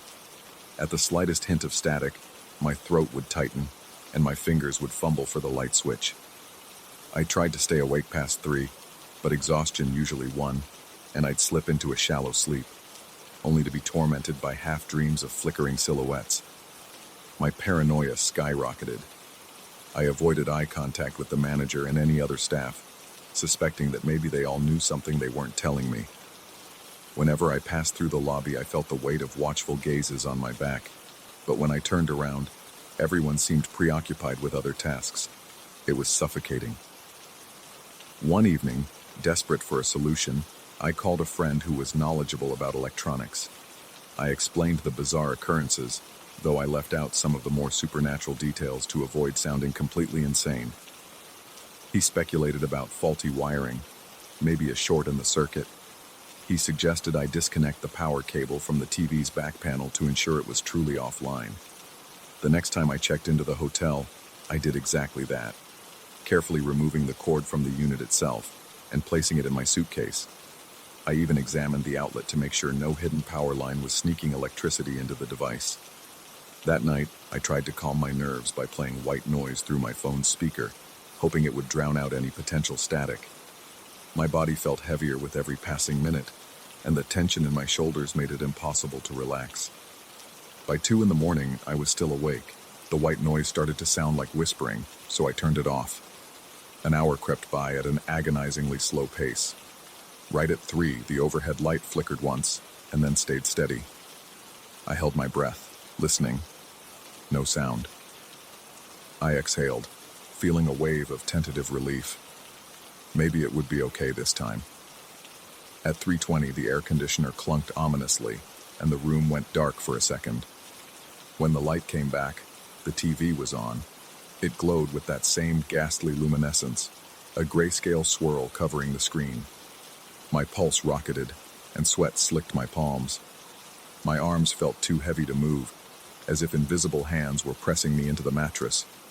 I forced myself to scramble out of bed, nearly stumbling in my haste. The TV's power cable was still tucked away in my suitcase, yet here it was again, shining like a beacon of malevolence in the small, stale room. My eyes locked onto the static, searching for any shapes, any flickers of that horrifying face from before. Out of the corner of my eye, I noticed that the reflection on the screen included my silhouette, and something else. A silhouette behind me. My breath halted, and my vision blurred with fear. I spun around, heart pounding so hard it hurt. There was nothing but empty air. By the time I looked back at the screen, the strange shape was gone. But my entire body trembled, sweat pouring down my temples, my heartbeat thundering in my ears. I felt my sanity slipping, as though the boundaries of reality were dissolving under the oppressive presence of that damn television. Panic clawed at my insides, and I had to hold back a near hysterical laugh. I started questioning everything, the reliability of my own mind, the very nature of what I was seeing. The rational part of me insisted none of this should be possible. Yet I was living it, night after night. My breathing came in ragged bursts. I wanted to tear the TV out of the wall, hurl it into the hallway, but I was paralyzed by dread. In the harsh light of morning, I decided I couldn't keep subjecting myself to this torment. But my job demanded I be in this area every few weeks, and alternative accommodations were limited. Even so, I planned to try somewhere, anywhere else. When I told the manager I wouldn't stay again, he gave me a blank stare. Then he said, in a weary tone, that the hotel had no responsibility for personal electronics or equipment that might seem to malfunction. He added that if I wanted to check out early, that was my decision. His words felt hollow, and his gaze was distant. I left with my suitcase in hand, my nerves shot, and my mind rattled. I vowed never to return. Weeks passed, and I managed to reroute some of my business travel to avoid that town. Still, the memory of those nights lingered like a dark stain on my thoughts. I had nightmares about flickering images, about the silhouette behind me in the reflection. Each time I woke, I'd be drenched in sweat, my chest heaving with panic. I told myself that if I was lucky, I would never have to cross that particular highway again. But inevitability has a cruel sense of humor. A crucial client insisted on meeting in that region, and I had no option but to accept. My stomach sank as I realized what it meant. Another stay at the same rural hotel, the only place around for miles. With a deep sense of dread, I arrived late in the evening, forced to confront the peeling wallpaper of the lobby and the musty smell that had haunted my memories.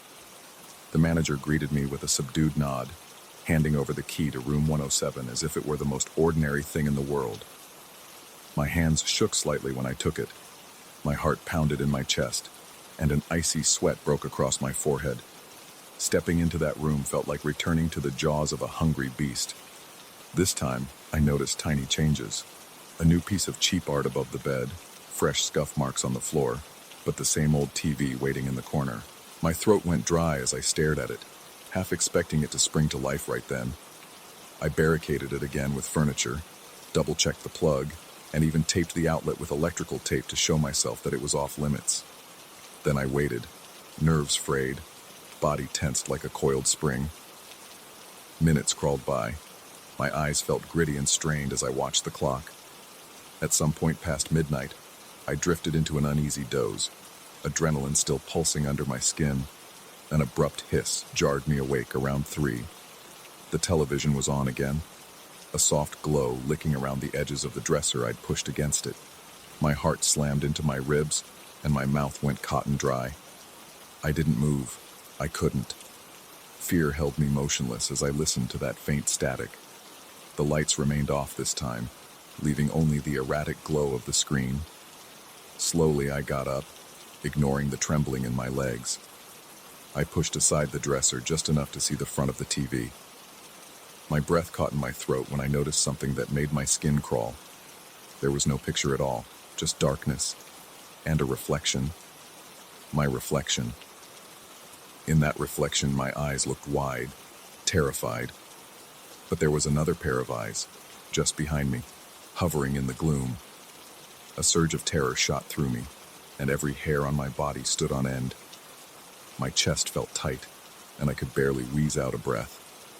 I squeezed my eyes shut, and with a burst of desperate courage, reached around the TV to yank the plug free. Again, the faint snap of the electrical connection breaking sent a surge of adrenaline coursing through me. When I opened my eyes, the reflection was gone. The screen had gone black, leaving me alone in the suffocating silence. I staggered back to the bed, heart pounding, chest heaving. Sleep was impossible after that. I watched the first rays of sunlight filter through the threadbare curtains, painting the room in a dull gray. My mind swirled with the question I still have no answer for. What was that presence behind me in the screen? I checked out the following morning, not even daring to look at the manager. I felt an overwhelming urge to escape that place and never return. Every cell in my body screamed to flee, to cut all ties with that cursed room. Driving away, I realized my hands were shaking so badly I could barely keep a grip on the wheel. My heart thumped in erratic bursts, as if it might give out at any second. Even though I was physically leaving the hotel behind, the weight of what I had witnessed sat heavy on my chest. I still don't know what's truly happening in that room, whether it's haunted by some malignant force or if my own mind has begun to crack under the stress of perpetual travel. Maybe there's something about the TV itself, a conduit for things beyond my comprehension, or perhaps the hotel harbors secrets that no one dares speak of. All I know is that whenever my route takes me near that town, my stomach tightens with a primal fear. My heart beats faster, my palms go slick, and my entire body braces for the possibility of encountering that screen again. Sometimes, late at night in the safety of my own home, I still hear the faint echo of static or that eerie old music playing in my mind. I see shapes flickering in my peripheral vision, fleeting illusions that vanish the moment I turn my head. The line between waking reality and nightmares has become blurred, leaving me in a perpetual state of tense anticipation. Even though I escaped that room, a part of me feels like I never truly left. The memory follows me, a static-laden specter that refuses to fade, ensuring that my every thought of sleep is haunted by the possibility of its return.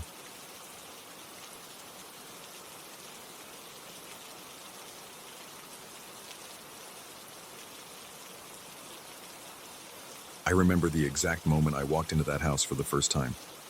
The hallway felt darker than it should have, as if the walls absorbed every bit of light instead of reflecting it. A chill settled around my shoulders, and in my chest, a subtle flutter of apprehension took root before I had even put down my keys. Something was off, though I couldn't articulate precisely what.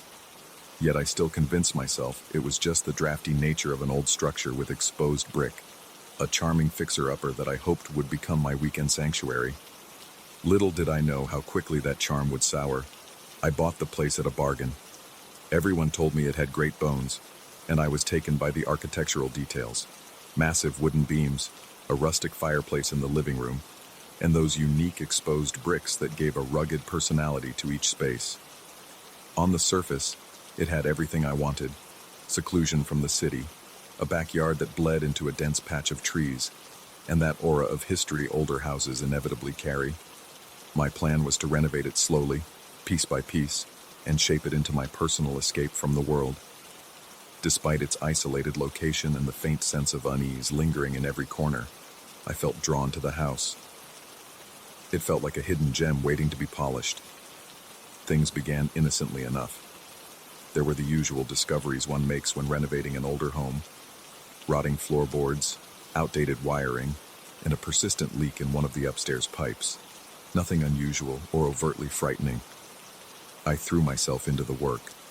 I found a local contractor to handle the more complicated tasks and spent my own time in the evenings removing old wallpaper, sanding down window frames, and prepping the walls for painting. The labor was exhausting but satisfying. I liked the sweat and the tangible progress I could see at the end of each day. Then came the day I was knocking on a brick wall in the hallway, trying to figure out the best place to install some additional shelving. The sound was peculiar, hollow, as though behind the bricks was empty space. It didn't match the blueprint the contractor had shown me. Curiosity won out over caution, and I decided to investigate on my own, chipping away at the mortar with a hammer and chisel.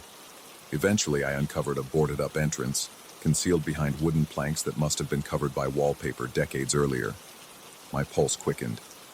I knew older homes sometimes had secret rooms or hidden compartments, but stumbling upon one myself sparked both excitement and a creeping worry. What might I find inside? With each board I pried loose, a puff of stale, musty air hit my face. Dust clouded the beam of my flashlight. After removing enough boards to squeeze through, I discovered a small, cramped room that smelled of neglect and time left to rot. The walls were made of the same old brick as the rest of the house, though the mortar looked darker, almost stained.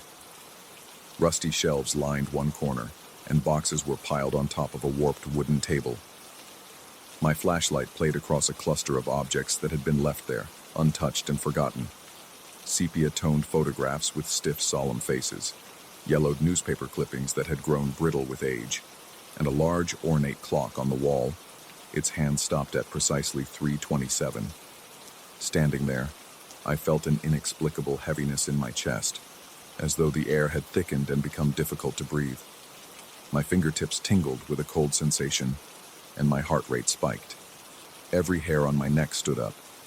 It was as if I had intruded on something that wanted to remain hidden. Part of me wanted to seal the room right away, pretend I never found it, and carry on with my renovation. But I also felt compelled to examine the items more closely, as though some unspoken force insisted on revealing a story I could only guess at. I carried a few of these artifacts into the living room to inspect under better light. The photographs depicted stern-looking individuals dressed in old-fashioned attire. Their eyes, even in faded black and white, appeared disturbingly lifelike, as though they might blink if I looked away. The newspapers were dated from nearly a century ago, featuring mundane local events that didn't stand out in any obvious way. Yet I found my fingers shaking slightly as I turned the pages. Something about them felt wrong. The clock was even more unsettling. It was ornate, with heavy brass details and a glass front now filmed with layers of dust. I couldn't budge its hands or get it to tick. Almost immediately after removing these objects, I noticed a change in the house. It started with subtle noises, pipes groaning in the middle of the night, doors making faint clicking sounds as though the knobs were being lightly tested from the other side. At first, I told myself it was the natural settling of a long-neglected house. But the noises progressed. I would be in the kitchen, fiddling with the coffee pot, only to hear a door slam upstairs. Investigating always revealed nothing. No open windows, no gust of wind, and certainly no intruder. Just empty rooms and quiet corridors, each more unsettling than the last. One afternoon, while I was spackling a wall in the living room, the overhead light fixture began to flicker in a bizarre pattern. I strained my ears and could pick up an odd vibration, like a distant hum, rattling through the pipes. I called the contractor to ask if he'd messed with the plumbing or the electrical system, but he claimed he hadn't. He mentioned that the house was old, so little quirks might be expected, especially if I was still knocking down walls and stirring up dust. I nodded along to his reasoning, though I couldn't shake the feeling that something else was at play. Late that night, as I tried to relax on the living room couch, I felt a sudden chill sweep across the room, so cold that my breath momentarily fogged in front of me. Every muscle in my body tensed. My heart thudded heavily in my chest, and sweat beaded on my forehead despite the dropping temperature. I told myself it could be a draft, but my instincts screamed otherwise. My eyes darted toward the items I'd left on a corner table, the photos, the newspaper clippings, and that silent clock. Seeing them felt like stumbling upon a silent crowd of strangers staring at me. Their presence radiated a quiet menace, as though they disapproved of being moved. My sleep became restless. In my dreams, I walked through the house's corridors, only to find them twisting and turning in ways they shouldn't. I'd see shapes darting around corners or catch glimpses of shadowy figures whose features I could never fully discern. In one particularly vivid nightmare, I stood before the hidden room, hearing a steady pounding echo from behind the bricks. When I reached out to push the door open, it sprang outward on its own, with a force that nearly knocked me backward. I woke each time drenched in cold sweat, my heart pounding like a drum in my ears. Despite my growing unease, I eventually decided to return everything to the hidden room. Part of me hoped that resealing it might calm the strange disturbances plaguing the house. I carefully carried the objects back, dust swirling around me in thick motes, and set them exactly where I'd found them. Photographs and papers back in boxes, the clock on the wall at that frozen time of 3:27. Then I hammered the boards into place, putting new nails in the old beams with trembling hands. By the time I finished, my palms were slick with sweat, and my stomach churned with nausea. For a day or two, the house seemed to return to normal. The pipes no longer hummed. The doors stayed where I left them. I managed to sleep better, although I couldn't shake the new wariness I felt in every room. I began to second-guess whether I wanted to continue renovating a place that stirred such persistent dread. Yet a stubborn part of me refused to quit. I'd invested in this house, told all my friends how I planned to create a haven away from the city's noise. Abandoning it felt like capitulation, but the sense of relief was short-lived. On the third night after resealing the hidden room, I woke around 3 a.m. to a distinct, rhythmic pounding on the very wall I had resealed.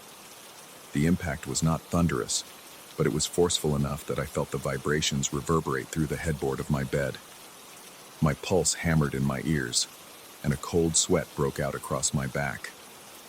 I forced myself to step into the hallway, guided only by the faint glow of a nightlight I had installed in the outlet near the stairs.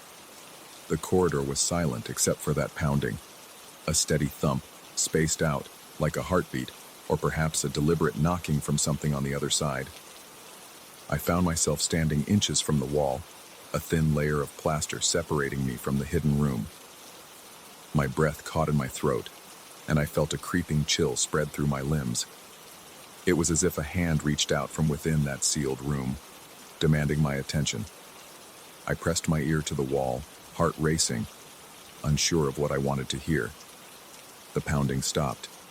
Then, impossibly, I heard a faint scraping, like fingernails dragging across the other side of the bricks. Every hair on my body stood on end. An overwhelming surge of panic drove me back. I rushed to the stairs, nearly tripping in my haste. In the safety of the living room, I turned on every light I could. The lamps, the overhead fixtures, even the small reading light by the sofa. My mind raced, trying to find a rational explanation. Perhaps the boards had shifted, or an animal had gotten trapped inside. But the persistent goosebumps on my arms told me I was lying to myself. No wild animal knocks that rhythmically. No rational explanation accounted for that scraping sound. Over the next week, the pounding returned each night at precisely 3:27, the same time frozen on that clock in the hidden room. It was as though the house had come alive, locked in a cycle of torment aimed directly at me. My anxiety soared. I barely slept. My appetite vanished. My heart seemed to perpetually flutter in my chest, and I jumped at the smallest noises. A creaking floorboard, the wind brushing against the eaves. Everything felt sinister, as though even the shadows on the walls had begun to move in unnatural ways. In my desperation, I considered contacting someone who specialized in the paranormal, but the thought made me feel foolish. I was no believer in ghosts or curses. I'd always been the pragmatic type, trusting logic and reason. But logic and reason offered no solutions at 3:27 in the morning when I stood paralyzed by that ominous, unrelenting knock behind the bricks. My mind began to betray me. I started seeing shapes in windows that vanished when I turned my head. I caught glimpses of movement in my peripheral vision, though nothing was ever there when I faced it. Days blurred into nights. My world became confined to a cycle of dread and exhaustion. Each evening, as the clock ticked closer to 3, my heart rate spiked. I would pace the living room, glancing at the sealed wall in the hallway, certain I couldn't bear another round of that pounding. I even contemplated tearing down the boards again, maybe disposing of the items off the property entirely. But a sickening intuition told me that might make things worse, as if those objects were anchors holding something at bay, or perhaps containing it. The final straw came when I found muddy footprints in my hallway, right outside the hidden room.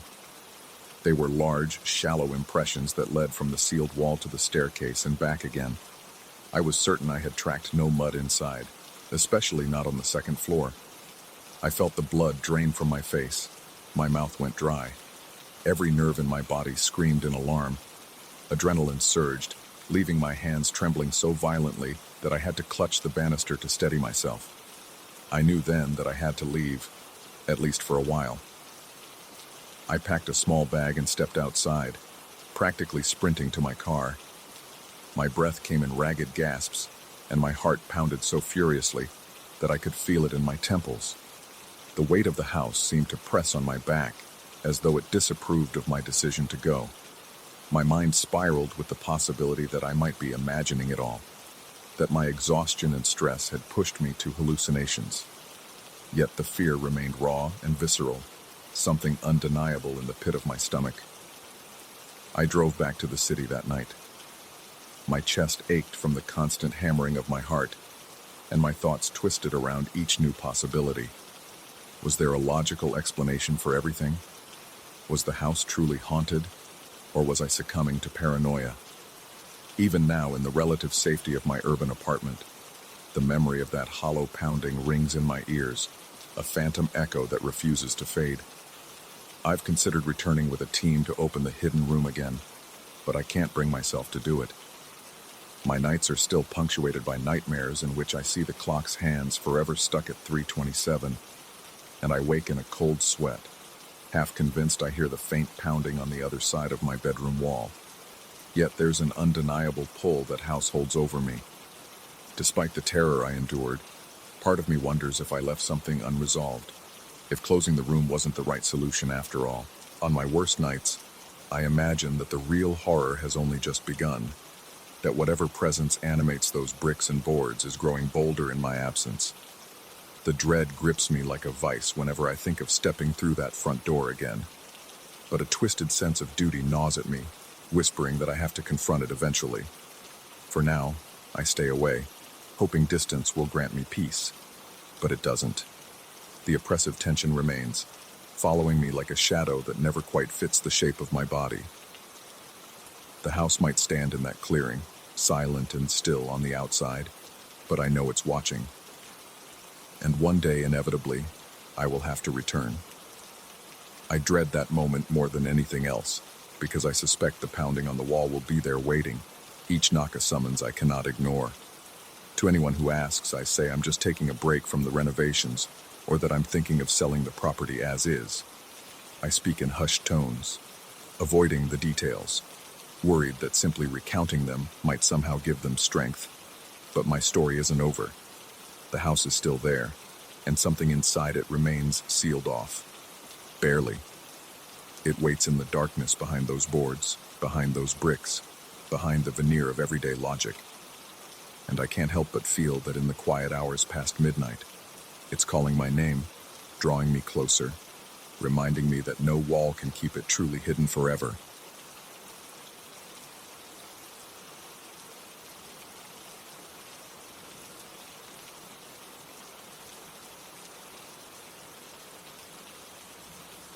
The smell of damp earth clung to the air as I stepped onto the narrow trail, my flashlight revealing only silhouettes of gnarled tree trunks and glistening patches of mud. Something felt off from the moment I arrived, as though the forest was breathing in shallow, uneven gasps. The stillness wasn't calming, it was charged, waiting. I'd come here plenty of times before, always seeking the same solace, a chance to pitch my tent in solitude, watch the brilliant sweep of the Milky Way, and forget the chaos of everyday life. But tonight, the woods felt like a stranger. I remember the first night it happened. I was huddled in my tent, adjusting my sleeping bag to insulate against a chill that seemed more psychological than weather-related. My eyes were closed, but I was nowhere near sleep. I'd been listening to the breeze, picking up the hushed rustle of leaves overhead. Then, the sound changed, slow, deliberate steps circling my campsite. My heart fluttered in my chest like a trapped animal. At first, I told myself it could be a deer, or perhaps a wandering raccoon. But the pacing was measured, too heavy for something small, too persistent for an ordinary animal. I didn't dare unzip the tent flap at first. My heart pounded so violently I thought it would burst through my rib cage. Eventually, I mustered enough courage to investigate. Stepping outside with my flashlight, I swept the area in a wide arc. Nothing. No figure, no animal, just a dense scattering of trees and a faint layer of fog.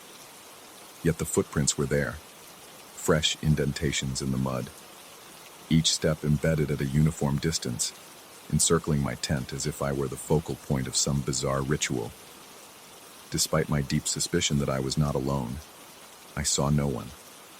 By morning, a wave of relief trickled in. Daylight always has a way of dulling the edge of fear, making the night's terrors feel inflated. But as I was packing up, I noticed something new on a nearby trunk. A symbol carved right into the bark. The shape was geometric, roughly like a circle intersected by sharp angles and lines. It wasn't neatly done. Deep gouges suggested someone had used a large blade to etch it. My stomach clenched with an almost primal dread at the sight of it. Even so, I convinced myself it had to be a prank by local troublemakers or a mark left by some eccentric hiker. In the following weeks, I couldn't shake the feeling that this place was calling me back. Stargazing had always been my refuge, a place where I felt truly alive. I wanted to recapture that sense of tranquility, to prove to myself that the footsteps and the symbol were just coincidences or paranoid illusions. So I returned. But as I ventured farther into the wooded trail, I began to see more carvings. The same symbol repeated on different trees, all arranged in an almost methodical pattern. They seemed to be spaced out along the narrower parts of the trail, growing in frequency as I approached my usual campsite. On that second trip, I arrived before sunset, determined to gather more clues before darkness descended. The air felt thick, like the forest was exhaling in slow, heavy breaths. With every step, I grew more uneasy. I tried to remain logical, telling myself there had to be a straightforward explanation. Perhaps a local group used these symbols to mark territory. Maybe it was a secret society or just a handful of pranksters testing how far they could push my nerves. But with each carved tree, my composure eroded a bit more. That night I slept fitfully. A hush had settled over the area, and my senses were on high alert. Each rustle of fabric, each crack of a twig outside, made my heart beat faster. There were moments when I sensed eyes on me, though whenever I peered outside the tent with my flashlight, I found no one.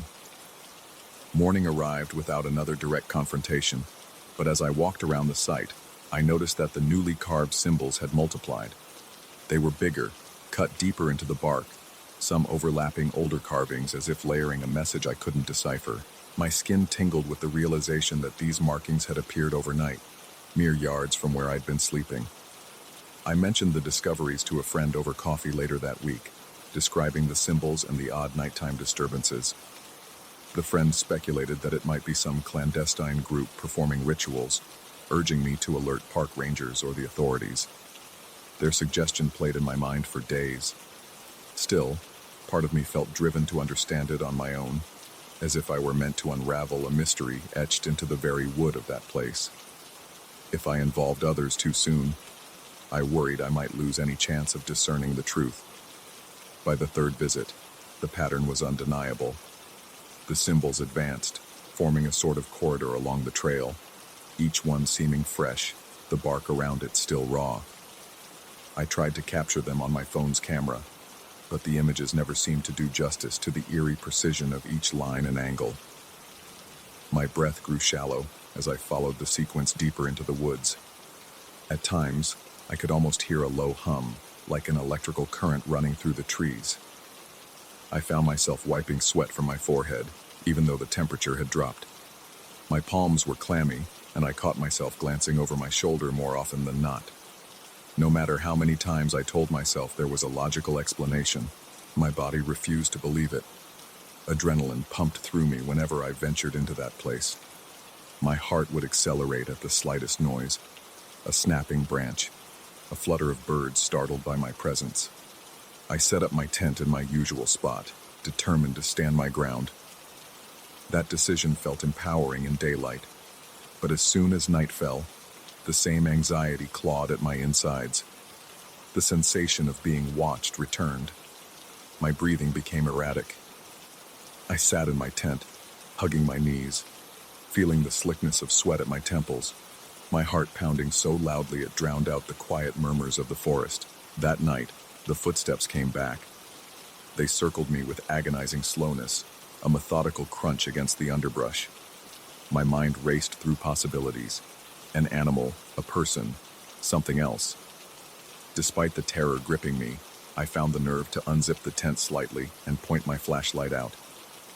The beam danced across trunks and bushes, revealing nothing but emptiness. Yet the sound of footsteps continued, as though they existed in a parallel dimension. I desperately scanned the ground, hoping to see footprints forming in the mud, but either the angle was poor, or whatever, was there was careful to remain hidden. That was the point when I felt my throat tighten, like I couldn't draw breath. I fumbled for my water bottle, gulping greedily, trying to dispel the dryness in my mouth. My chest felt constricted, and I was momentarily convinced I was losing my mind. I barely slept a wink, and emerged at first light feeling hollowed out and exhausted. As I stumbled around, I found more footprints in the muddy patches leading away from the campsite, merging with the undergrowth before I could follow them to a conclusive end. Then I saw something that sent a chill racing along my spine. 2 new symbols, carved into the tree nearest my tent, each larger than before, as if screaming for my attention.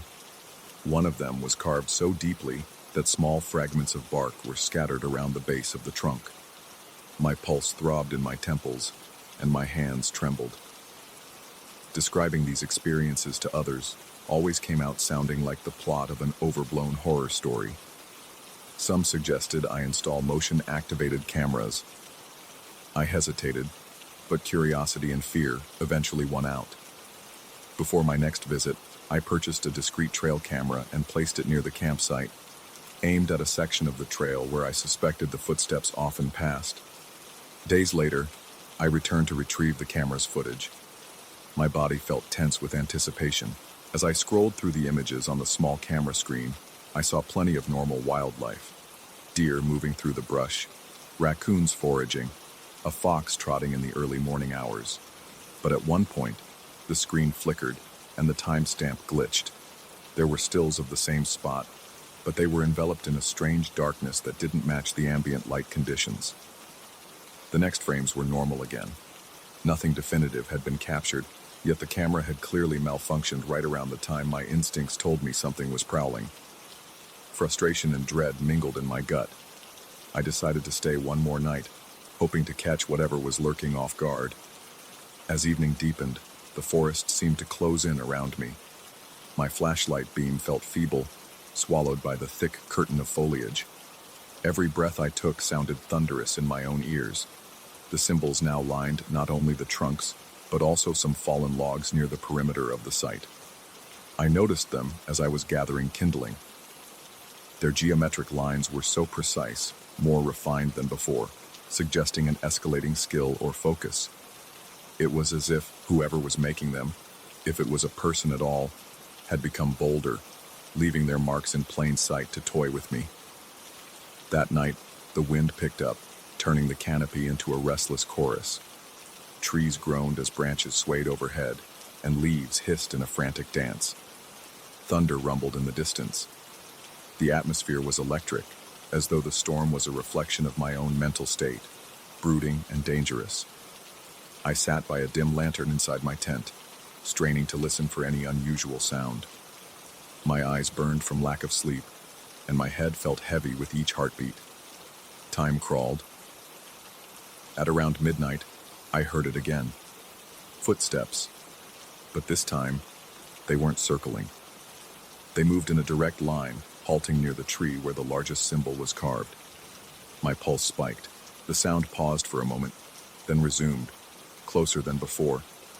I could feel the hair on my arms standing on end.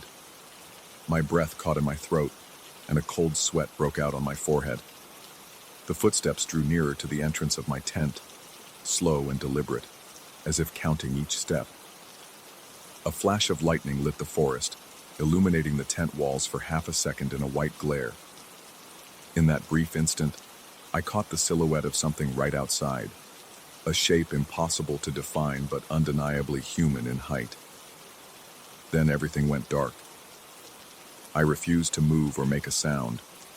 My body was paralyzed and my heart hammered so violently it actually hurt. For what felt like an eternity, I listened. The footsteps retreated, leaving a strange hush in their wake. I stayed awake until dawn, adrenaline coursing through me, every muscle tense, my mind spinning. By morning, The tension had escalated to such a degree that my hands were shaking uncontrollably.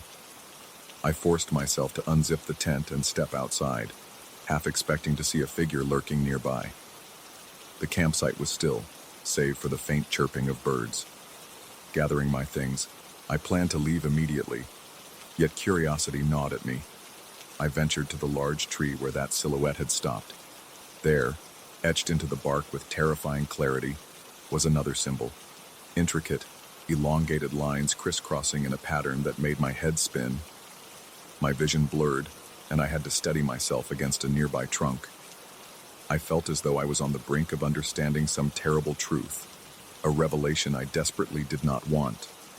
I decided I'd had enough. I packed my belongings in record time, the repeated clank of tent poles matching the staccato rhythm of my pulse. As I hiked out, I noticed more symbols along the path, closer to the exit than ever before. They seemed to trail me, their geometry mocking me with each passing tree. By the time I reached my car, sweat had soaked the back of my shirt, and my stomach felt knotted. I realized I was trembling all over, consumed by an irrational yet overwhelming fear that I was being watched even then. In the days that followed, I found myself replaying every moment. Sometimes I'd jolt awake at night, convinced I heard footsteps outside my bedroom window, or the faint echo of that carved symbol whispering through my dreams. I questioned my sanity and berated myself for letting my imagination run wild. But then I'd recall the footprints, the camera glitch, the symbols advancing closer and closer to the trail's exit, and every cell in my body would remember the raw terror I'd felt. I haven't returned to that spot since. Sometimes late at night I consider driving out there to see if the symbols have spread even farther. A part of me longs to confront whatever force, or person, is responsible, to finally dispel the haunting sense of being stalked. But a deeper instinct warns me that venturing back might be a step too far, that some mysteries are meant to remain unsolved. Even now, when I close my eyes, I see that twisted geometry etched into my mind. I feel the night air pressing against my skin, taste the metallic tang of fear on my tongue. I hear the crunch of unseen footsteps treading perilously close, and every hair on my neck stands at attention. Sometimes I wonder if the forest itself is alive, silently beckoning me to return, to become part of its secret patterns. Other times, I imagine a faceless presence out there, continuing to carve new symbols, each one a deliberate message I was never meant to decode. Whether it's a strange cult, a supernatural entity, or my own unhinged imagination, I can't be certain. All I know is that the sense of being followed never truly left me. It clings to my days and nights, an unrelenting reminder that some doors, once opened, refuse to close. Even now, as I recount this tale, I feel my pulse accelerating again. My throat tightens and sweat beads at my temples. I can almost hear the forest's heavy silence, taste the humidity that wrapped around me like a second skin. There's a persistent awareness that something is out there, waiting, watching. I'm left with an unshakable chill in my bones, a lingering, oppressive sense that the next time I set foot on that trail, the symbols might have advanced all the way to the parking lot, each line carved not just into the bark, but into my psyche. And that, more than anything else, is what truly terrifies me.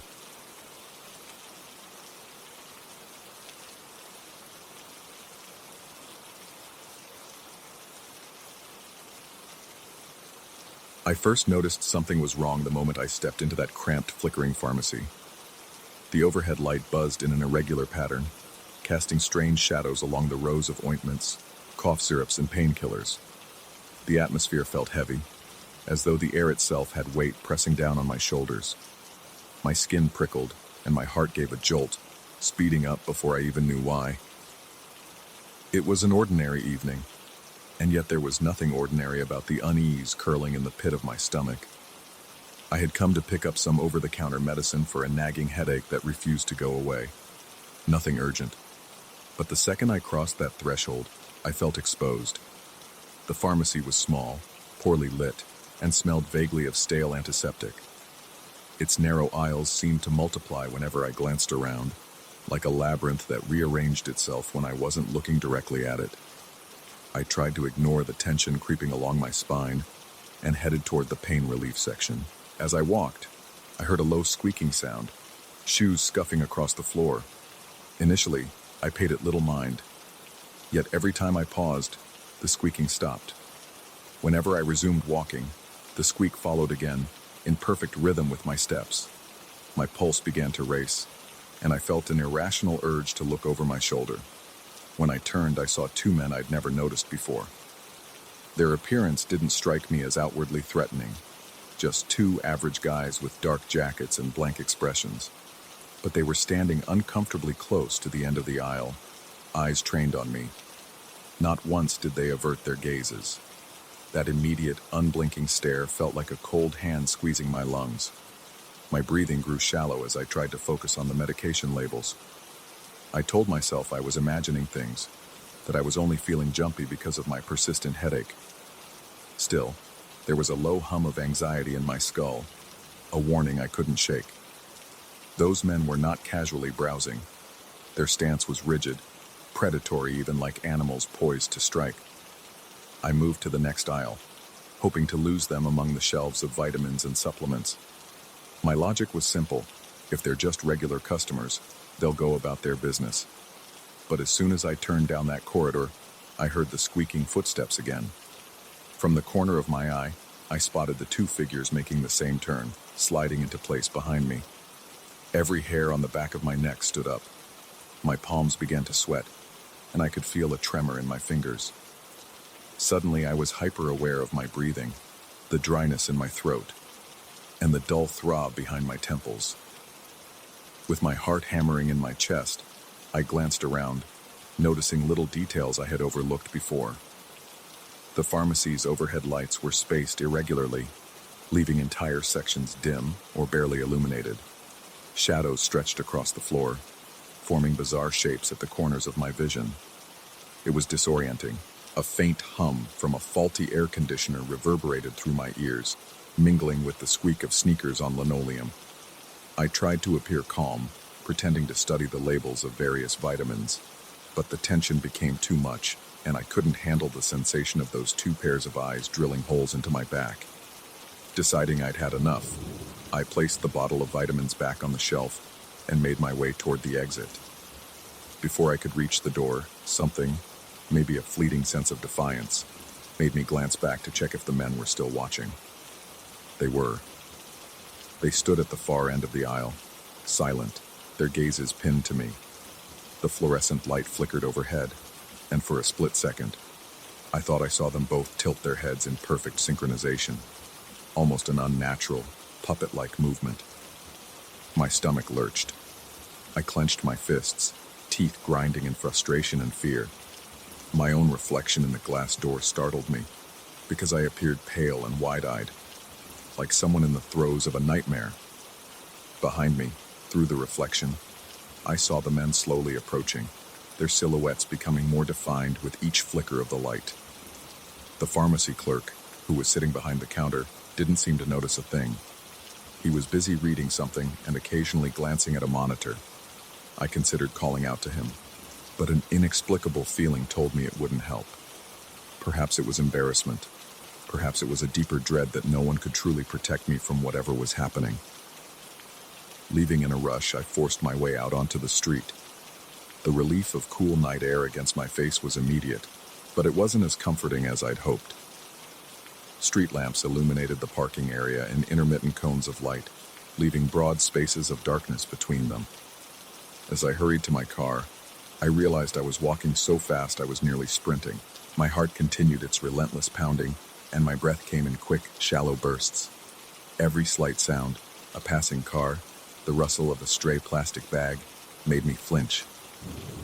When I got into my car and locked the doors, I felt a faint sense of victory, but that triumph instantly turned sour as I looked through the windshield and saw the two men standing outside the pharmacy. The neon sign above them flickered, casting pale light across their faces, which seemed drained of color. They stared at me with that same eerie intensity, not moving, not speaking. My shirt clung to my back, damp with sweat. My eyes burned, and my head pounded in time with my elevated pulse. Part of me wanted to believe I was overreacting. Maybe they were waiting for someone.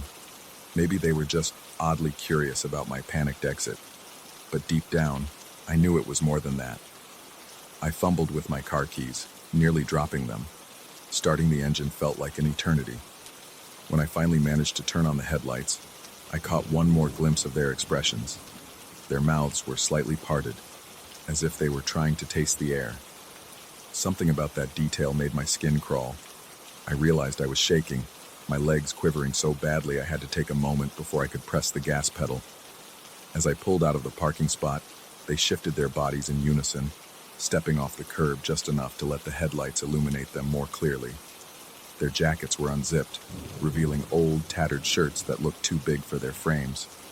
I could have sworn I saw something on their chests, perhaps strange symbols or stains, but I couldn't be certain because my vision blurred under the mounting dread. I pressed down on the accelerator, desperate to leave them behind. The drive home turned into a feverish blur.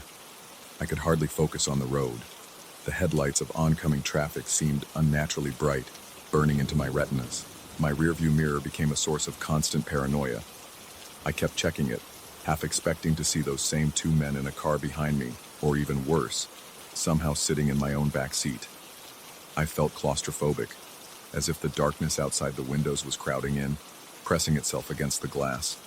My breathing remained unsteady, and my limbs trembled with the aftermath of that confrontation. As soon as I reached my house, a modest one-story home at the end of a quiet cul-de-sac, I dove out of the car, scanning the shadowy street for any sign of pursuit. No one was there. The only movement was from a solitary street lamp that flickered, reminding me of the pharmacy's faulty lighting. I rushed inside, locking the door and checking it twice. My chest heaved, and I tried to calm my trembling hands. Every room felt too silent, too still. I turned on the lights, but the sudden brightness did nothing to ease my anxiety. I remembered I'd left the store without buying any medication, and the headache still pulsed against the inside of my skull. The throbbing, combined with my pounding heart, created a percussion of dread that resonated through my entire body. I placed my keys on the kitchen counter, noticing how my hands left sweaty prints behind. In an attempt to soothe my nerves, I went to the bathroom, splashing cold water on my face. The reflection in the mirror startled me. My eyes were bloodshot, and my complexion was ashen. As I stared at myself, I thought I heard a whisper behind me, a barely audible hiss. Spinning around, I saw nothing. My chest constricted in fear. I wasn't sure if I'd actually heard a noise, or if my mind was manufacturing illusions in the wake of intense stress. I decided to make some tea, hoping the mundane process would ground me. The kettle's whistle sounded shrill, echoing off the kitchen walls and setting my teeth on edge.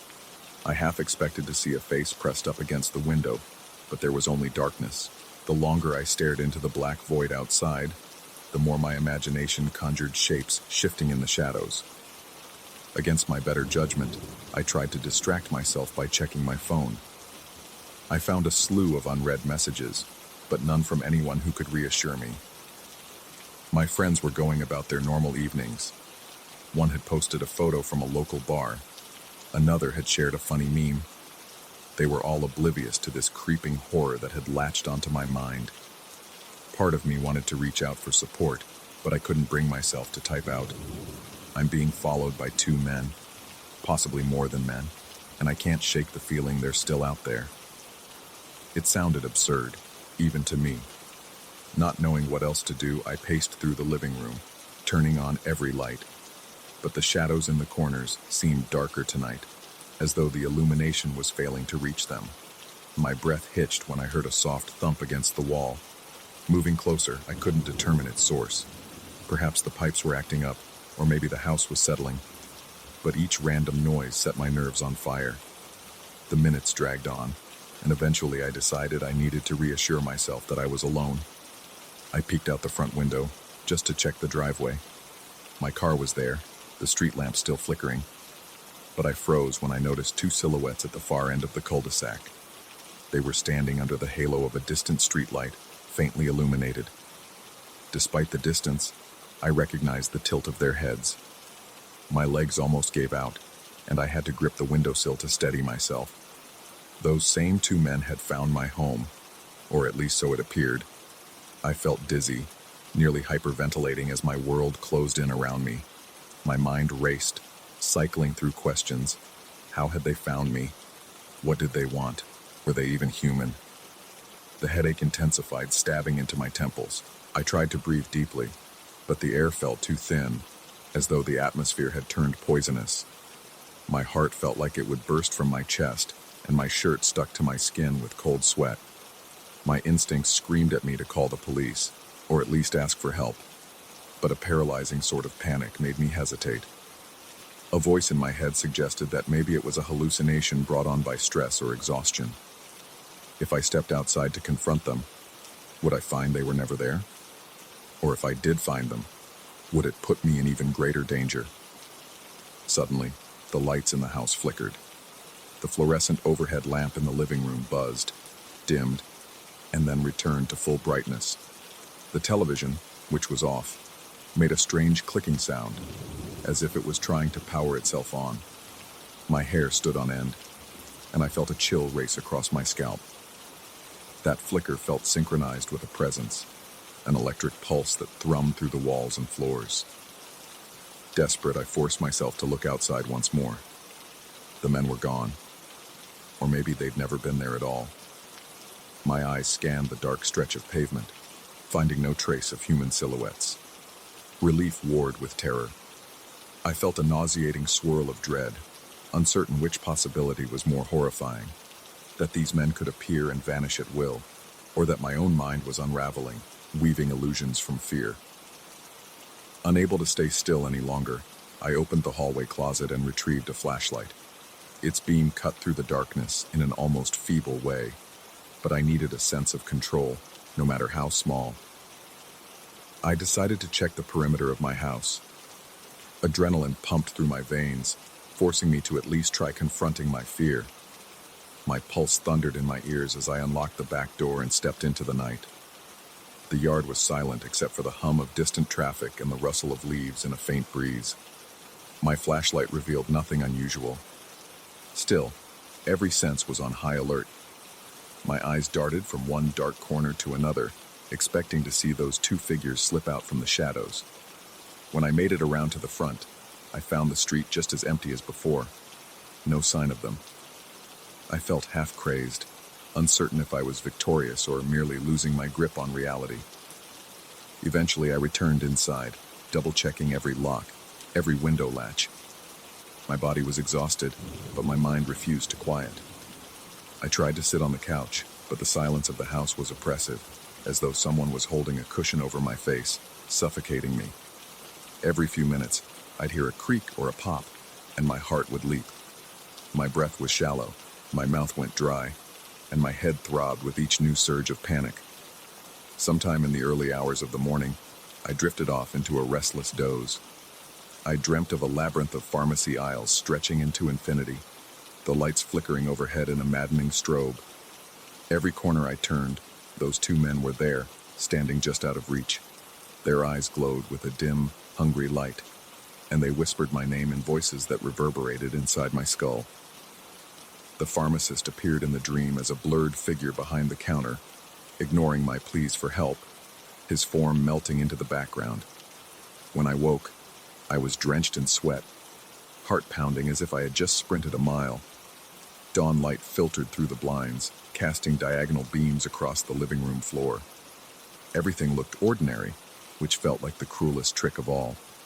My headache was less intense, but my nerves were raw. A sickening weight pressed on my chest, the memory of the men still fresh in my mind. I forced myself to check outside one last time. The morning sun made the street appear almost welcoming, with birds chirping and the sky a gentle shade of blue. No one stood under the street lamp. No silhouettes lingered at the far end of the road. My car sat in the driveway, dew glistening on its windows. The air smelled crisp and clean, at odds with the lingering fear that seized my heart. Though I found no evidence of their presence, I knew something had changed in me.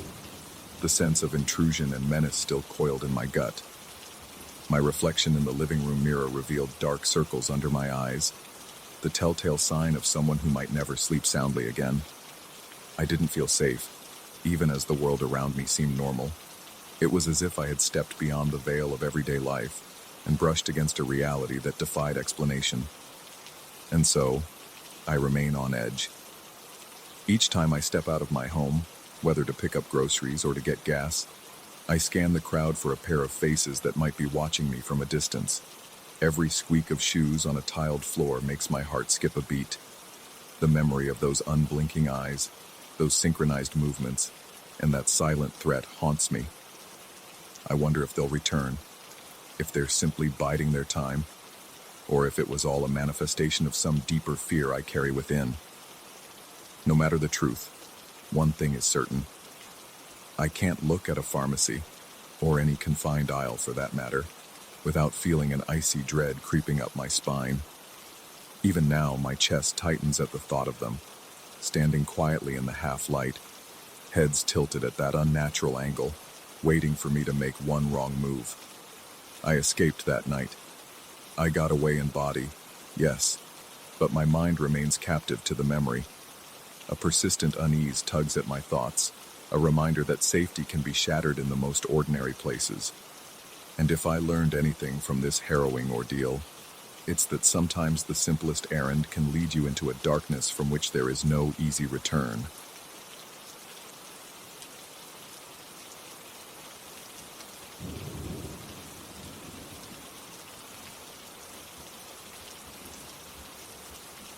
From the very first moment I stepped inside the warehouse at night, a heavy, disquieting presence seemed to surround me. I remember pausing at the entrance, holding the cool metal handle of the large sliding door, feeling a strange pressure in my chest. The air inside was dense and oppressive, carrying the scent of oil and stale dust that had settled on metal parts and concrete floors.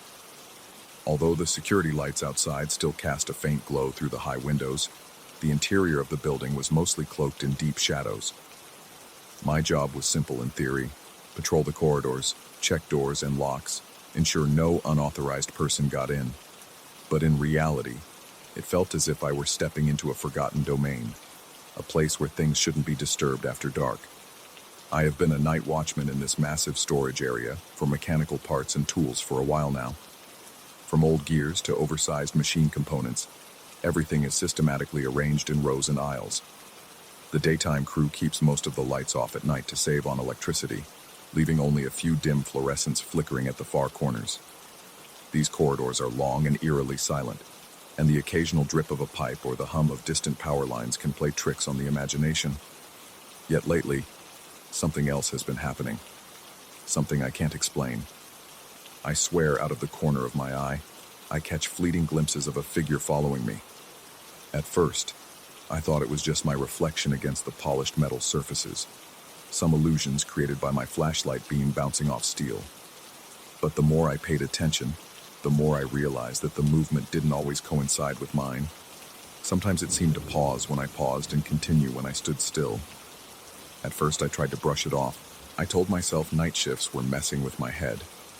Maybe the flickering lights or the unusual angles of reflection were enough to simulate a silhouette that wasn't there. I confided in a couple of my daytime colleagues about it, describing how I would see a shape in the corner of my vision, only to find nothing when I turned around. Their response was lighthearted. They joked that the place was haunted, that old ghosts of machinists roamed the corridors.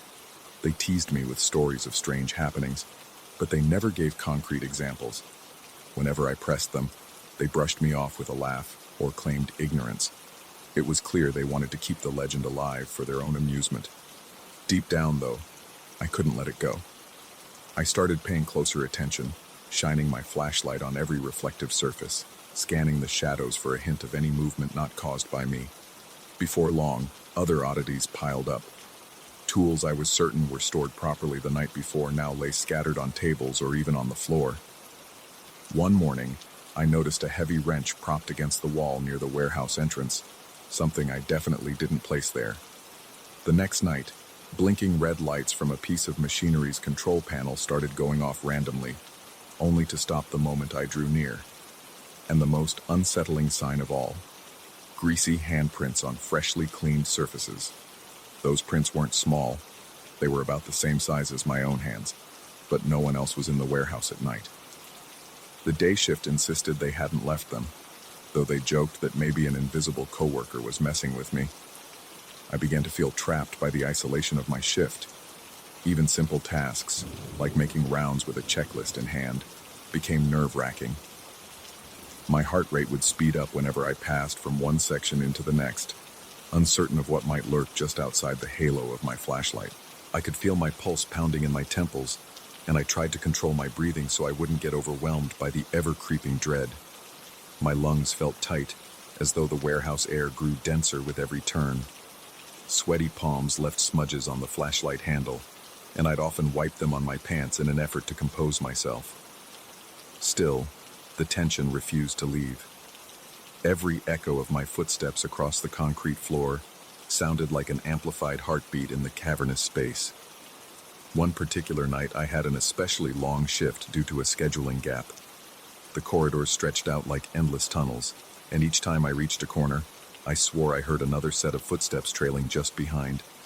It started subtle, a soft scuff or a muted tap of a shoe, but eventually it gained a more pronounced rhythm, almost in sync with my own steps. Adrenaline surged through me, and I forced myself to spin around, shining my light in all directions. Nothing was there but stacked crates of metal rods and dull machinery. My flashlight beam trembled with the shaking of my hand. As I tried to calm my pounding heart, I detected the faintest whisper of breath, as if someone were standing mere inches behind me, exhaling softly. The hairs on the back of my neck rose instantly. I decided to share my concerns with a supervisor. I told him I suspected that maybe a former employee still had keys and was sneaking in, or perhaps a vagrant had found a way inside, explaining why tools were being moved around. He listened politely but seemed unconvinced, speaking in a slow, measured tone that suggested he felt I was overreacting. He promised to double-check the locks and assured me no one else had access. When I questioned the possibility of unauthorized intrusion, he pointed out the security cameras. He explained that if anyone else had come in, the cameras would have caught it. Since there was no footage showing an intruder, the official stance was that my worries were unfounded, but the cameras never showed anything. Each morning, the recordings revealed nothing unusual beyond me making my rounds. No flickers of movement behind me, no ghostly shapes darting into corners. I began to feel as though I were losing my mind. Maybe I was so tired that I was hallucinating. My daytime colleagues continued their usual jokes about how the place was haunted, but now their teasing had an edge, as though they sensed my growing unease. They mentioned how previous night guards had complained about hearing things, although they'd never elaborated in detail. I couldn't tell if they were serious or just trying to unsettle me further. Either way, the result was the same. I walked into work each night with mounting dread, unsure of what I might see or hear. The next wave of bizarre events came in the form of mechanical anomalies. Machines that had been turned off for weeks suddenly hummed to life. I once heard the sudden clang of an automated arm crashing against its metal bracket, only to find the control board flashing as if it had received some unknown command.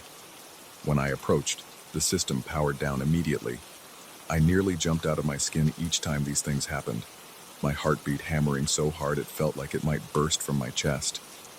The effort to stay calm left me dizzy, with cold sweat trickling down the back of my neck. My vision sometimes blurred at the edges, as though the world was closing in around me. Each breath I took seemed forced, like I had to remind myself to inhale and exhale evenly to avoid hyperventilating. I remember one night in particular, when I found long streaks of black grease smeared across the white concrete wall of the loading bay. The marks resembled elongated handprints, as if someone had dragged oily fingers all the way down the wall in a slow, deliberate gesture. The depth of the grease was unnerving, forming almost tactile ridges in the shape of a warped palm. It reminded me of something primal, like cave paintings left behind by some primitive being. When I reported it to the day crew, they shrugged, commenting that they couldn't recall any reason for that amount of grease to be there.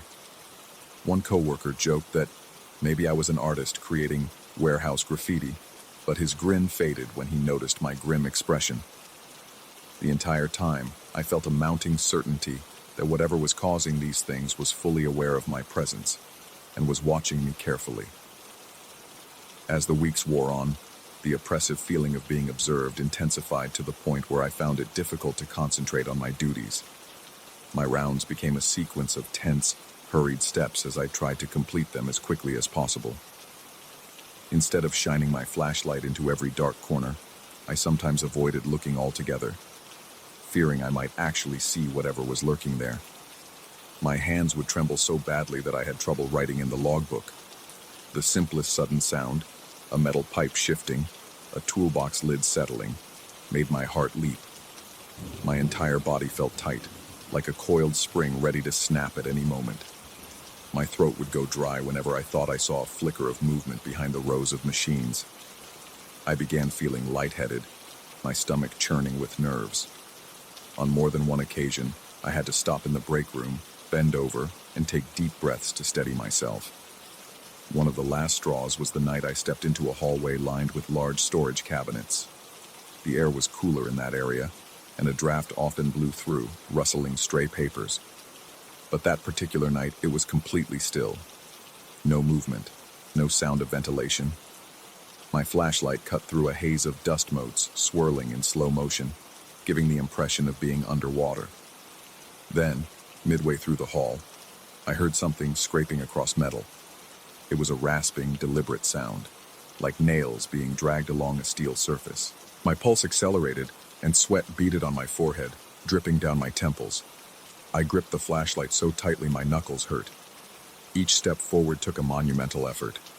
When I finally mustered the courage to check the cabinets, I found them securely locked, nothing out of place.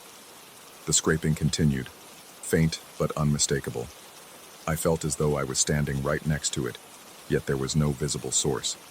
My knees wobbled with fear, and I stumbled backward, nearly dropping my flashlight. I told myself to get a grip. The rational part of my mind insisted that there had to be a mechanical explanation. Maybe a vent cover was vibrating, or some piece of machinery was shifting. But another part of me was convinced that whatever presence was playing these tricks wanted me to know it was here. It felt like a game of cat and mouse, where I was the hapless prey. There were times I was so overwhelmed with dread that I considered walking out and never coming back, but I needed this job. I forced myself to see it through, though the anxiety eroded my confidence each night. Eventually, I decided to confront whatever was happening in my own way. I asked a daytime coworker, in a hesitant tone, if he'd ever had strange experiences during off hours. He replied, with a somewhat serious expression, that sometimes people heard things they couldn't explain, but in the daylight, it was easier to ignore them. He speculated it was old pipes, or expansions and contractions of metal in temperature changes, perfectly logical phenomena. But he also mentioned indirectly that rumors of a presence had been whispered about for years, with each night guard reporting something different. No one had ever been harmed, but no one felt at ease in these dark corridors either. He advised me to keep my eyes open, but offered no real solutions. That final week, the sense of unseen eyes watching my every move reached a peak. My breath was perpetually shallow, my body stiff with tension.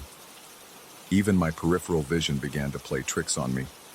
Corners seemed to stretch or distort. Shadows appeared to shift from one side of the room to the other in the span of a blink. There were moments when I couldn't trust my own perception.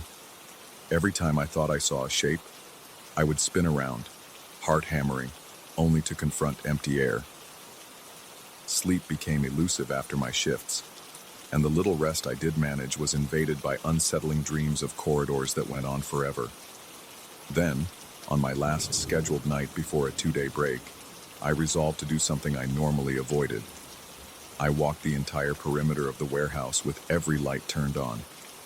I went to the main electrical panel and switched on the overhead fluorescents in each section. As I made my rounds, the building lost much of its menacing aura in the bright glow, yet a strange tension remained. The hum of the lights was almost deafening in the otherwise silent space. The environment felt exposed and hostile, as if something resented my attempt to illuminate it. When I reached a cluster of tall shelves near the back, a circuit breaker suddenly flipped itself off. The overhead lights in that aisle died, plunging the space into near darkness except for the faint emergency bulbs. My heart lurched into my throat. I lurched forward, nearly colliding with a toolbox. There, in the weak glow, I thought I saw a shape slip around the corner. A torso and a head, too quick to register details, but definitely more than just a trick of light. Summoning courage I didn't know I still had, I marched toward the corner. The air felt charged with electricity, as if a storm were raging outside, though all I heard was my own ragged breathing and the soft squeak of my boots. Rounding the corner, I found only a dense row of metal parts, silent and unmoving. But my eyes scanned the narrow walkway and I froze. There, on the floor, was a fresh handprint in a puddle of oil. The edges were wet, gleaming under the dim light, the shape large and human-like. I had the unsettling feeling that if I set my hand next to it, they would match. The realization churned my stomach. I could practically feel my heart thudding against my ribs, and a wave of nausea rose in my throat. That night, I finished my round in a haze. My legs felt numb, and my head pounded. My breath was labored, and I thought I might pass out at any moment. Somehow, I made it through the shift without further incident. When dawn broke, I closed up, handed over my log to the daytime staff, and left without entertaining their usual jokes. I could barely speak. I was too shaken, my mind replaying that final encounter with the shadowy figure and that fresh print. During my 2 days off, I struggled to relax. Each time I closed my eyes, I saw that handprint, heard that metallic scraping, or pictured a silhouette flitting at the edge of my vision. The more I mulled it over, the more I questioned my sanity. Maybe I had let my paranoia get the best of me. But the physical evidence of things moved, the malfunctioning machinery, and those undeniable prints told me otherwise. Something was in that warehouse with me. When I returned, I spoke with a new sense of urgency to my supervisor, indirectly suggesting the place needed a thorough inspection. He simply nodded, noting that such matters would be handled as needed. I caught the nervous look in his eye. He knew something was off, but didn't want to confront it directly. That night, I returned to my shift, heart pounding, sweat breaking out on my forehead before I even started my first patrol. I never did find out exactly what lurked among the rows of machines and dusty shelves, but I will never forget the feeling of being watched, the trembling in my limbs, and the suffocating weight of anxiety as I paced those silent corridors. Even now, I sometimes catch myself spinning around at the faintest sound, half expecting to see a hunched figure in the corner of my eye. Each time I pass by a piece of old machinery or see a smear of black grease, I recall that final moment of standing face to face with a presence I couldn't see, yet knew was there. I've kept my job, for now, but the warehouse at night has become a place of constant tension, where every flicker of light or echo of footsteps can set my nerves on edge. I've learned to cope by keeping myself alert, reminding my racing mind that I need to maintain composure, yet deep inside, I can't silence the sense that whatever it is, it's still out there in the darkness, observing me from just beyond the reach of my flashlight beam. And perhaps most terrifying of all is the knowledge that I might never prove it to anyone else, or even to myself. No one has been harmed, and no direct evidence has been discovered that can be traced to a living intruder. But that intangible menace remains, seared into my mind. Every night, I return to that concrete expanse of steel and shadows, uncertain whether my imagination is taking over, or if an unseen force truly roams the aisles. And in the end, that uncertainty might be the worst torment of all.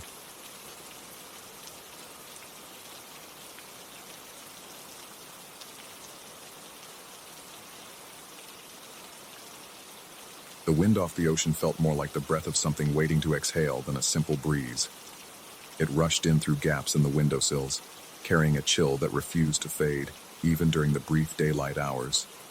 Every evening, the relentless surf outside sounded less like crashing waves and more like a muffled, distant roar of warning. I rented this beach house to work remotely, craving the isolation and quiet, but the emptiness and cold soon evolved into something distinctly more oppressive. Sometimes, in those sleepless hours of the morning, I wondered if I had invited a presence in by simply being here, like occupying the one spot where something else wanted to stand. From the moment I set foot inside, I noticed tiny things, a light bulb flickering longer than usual before settling, the wooden steps creaking even when I wasn't on them, and the faint odor of salt water that seemed to have permeated the very foundations of the place. Initially, I dismissed it all as the quirks of an old beach house. I was here to work, and during the day, that task kept me anchored to my laptop and drowned out my worries. The sun, even if it was pale and hidden behind gray clouds, gave me some sense of normalcy. It was after sundown, when the skies turned an inky black and the coastline became a graveyard of shadows, that my heart would pound with an unspoken dread I couldn't quite explain. I remember my first night here. I was unpacking in the living room, carefully placing my laptop and notebook on a small coffee table. The wind outside was howling, and the walls seemed to crack and groan in response. Then there was a sudden thump on the ceiling. My heart jumped into my throat. It sounded as if something heavy had dropped just above my head. I stood still, holding my breath, telling myself that old houses make noise. Just an expansion, a shift in the wood, or maybe a stray branch hitting the roof. Rational explanations were easy to find in the daylight, but they seemed flimsy at night. Still, I forced a laugh out of my chest, even if it was tinged with unease, and resumed unpacking. As the days passed, I realized that living alone in a place this deserted wasn't the calming retreat I'd imagined. During my work hours, I could almost forget that something felt off. With the curtains drawn and my attention buried in spreadsheets and emails, I managed to convince myself that I was safe. Occasionally, I'd hear a scraping sound from somewhere in the house, the corridor, the attic, or behind the walls. A few times I left my desk to track it down, but it never repeated when I tried to investigate. Whenever I mentioned these noises to a friend over the phone, I phrased it casually, focusing more on the novelty of being in a lonely beach house than the deep pit of apprehension in my stomach. The direct conversation usually went something like me describing creaking noises or weird echoes, and them advising I ignore it because old places do that. At night, however, the sense of calm was torn away. I kept all the lights on, trying to dispel the feeling that the darkness was pressing against the windows like a living thing. One evening, I decided to take a few pictures of the interior to send to a friend, just to show off where I was. The camera on my phone refused to capture a clean shot. Every image had the same dark smudge in the corner, a blemish that seemed to hover in the frame no matter where I pointed the lens. At first, I thought it might be a dirty camera lens. I wiped it down thoroughly, yet the smear remained. Changing angles, adjusting the lighting, even switching phones. Nothing resolved it. In fact, each new photo revealed that the smudge appeared to be growing, crawling closer to the center of the picture like an ominous silhouette trying to break free. That was the first real sign that something was truly wrong. I felt a tightness in my chest each time I opened the photo gallery.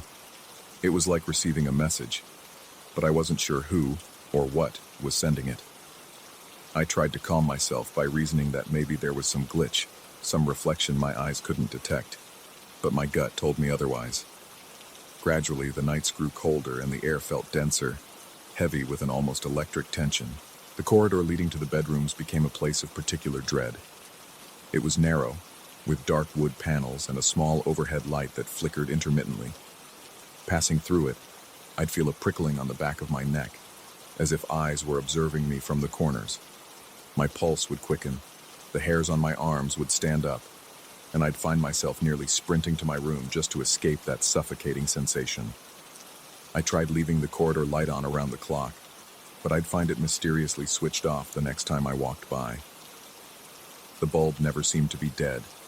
It was always just off, like someone had flicked the switch. This sense of being watched intensified. Some nights, I'd jolt awake to the faint sound of footsteps pacing above the wooden floors. They moved slowly, pausing for unsettlingly long intervals, then resumed in a rhythmic pattern. Occasionally, I heard a drawer slide or a chair squeak, as though something with weight was trying to settle in. My chest would tighten, and I'd be gripped by an almost primal instinct to stay absolutely still. Adrenaline coursed through me, and I'd lie there, drenched in sweat, listening to my own heart pounding. I tried once to turn on some music to distract myself, but the volume rose and fell in unsettling waves, like there was interference. Eventually, I turned it off because each distortion made me imagine something else was breathing beneath the melody. One particular night, I forced myself to check the hallway after hearing what sounded like a raspy sigh echo from its depths. My hands trembled as I opened my bedroom door. The corridor stretched out in front of me, only half lit by the single flickering bulb. The shadows danced and lengthened along the walls, and the floor felt colder than ever under my bare feet. My breath shook in my lungs as I advanced. When I was halfway through the corridor, the light abruptly sputtered and went out. I was plunged into darkness so absolute I couldn't see my own hand in front of my face. My chest seized with panic. It felt like the air had been sucked from the house, and the silence around me buzzed with potential terror. After a moment that felt like an eternity, I managed to reach the light switch at the far end of the corridor. My fingers were stiff, but I flicked it on, and the bulb came back weakly, revealing an empty passage. Still, I had the sensation that something had just moved out of sight, maybe pressing itself against the walls to escape my view. That same night, I decided to take pictures again, partly out of stubbornness, and partly as a way to confront whatever was happening. I snapped a few shots of the corridor and the living room. Checking the gallery, I found that the dark stain had indeed expanded, now dominating nearly half the image. Looking at it sent a bolt of cold fear right into my bones. The smudge had a vague shape to it, almost like a silhouetted shoulder and a partial arm, though I tried to convince myself it was just random distortion. My heart hammered against my rib cage, and my mouth went dry. Something beyond my understanding was manifesting in these pictures, and it was growing stronger or closer each time. I spent the following day working in a state of constant anxiety. The daylight offered little comfort now because my mind refused to let go of those images. Every time the floor creaked or the wind rattled the windows, my muscles tensed. I stayed in the living room longer than usual, as if convinced that leaving might provoke something to step out from the corners I couldn't see. Early in the afternoon, I had a conversation with a coworker via video call. He remarked on my pale face and the tense look in my eyes. I gave him a half-hearted explanation that the heating system here was terrible and that it was freezing, which was why I looked so uneasy. He suggested I find a place that felt safer, but the only thought in my head was that if I left now, I'd be running from something I couldn't identify, and that it might follow. That evening, as dusk fell, the entire house seemed to groan under some unknown pressure. Every board, every piece of furniture seemed to shudder. I made dinner in the small kitchen, but my appetite was non-existent, and I merely shoved the food around my plate. I tried to keep the TV on for background noise, but it only magnified my sense of isolation. The laugh track of a sitcom felt jarring, almost mocking in this bleak, cold place. Finally, the swirling dread in my stomach was too much. I decided to do a thorough search of the house, telling myself that if I turned on every light and opened every door, I'd prove to myself there was nothing physically lurking here. I started in the attic. The steps up there were narrow, and each groaned under my weight. I carried a flashlight, though the overhead light in the attic still worked. The space was empty except for a few crumbling boxes, old chairs, and a musty smell that made me cough. Dust motes danced in the beam of my flashlight like tiny insects. My breath felt short, and I heard the faint hum of the sea through the attic walls. Nothing threatened me there, just old junk.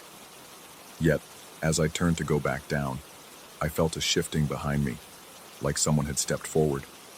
My flashlight flickered, and I caught a glimpse of a shadow. My entire body went rigid. Slowly, I turned around, but all I saw was the flutter of an old curtain near a cracked window. The sickening swirl of fear and relief in my stomach was overwhelming, and I hurried back down. Next, I moved through each bedroom. The closets were empty, the floors were clear, and each bed was undisturbed aside from my own. The final place to check was the narrow corridor itself, but there wasn't exactly anywhere to hide there. Just the walls and that single flickering light. The feeling of being watched was strongest there.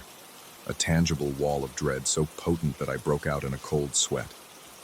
My heart was slamming against my ribs, my throat so tight I could barely swallow.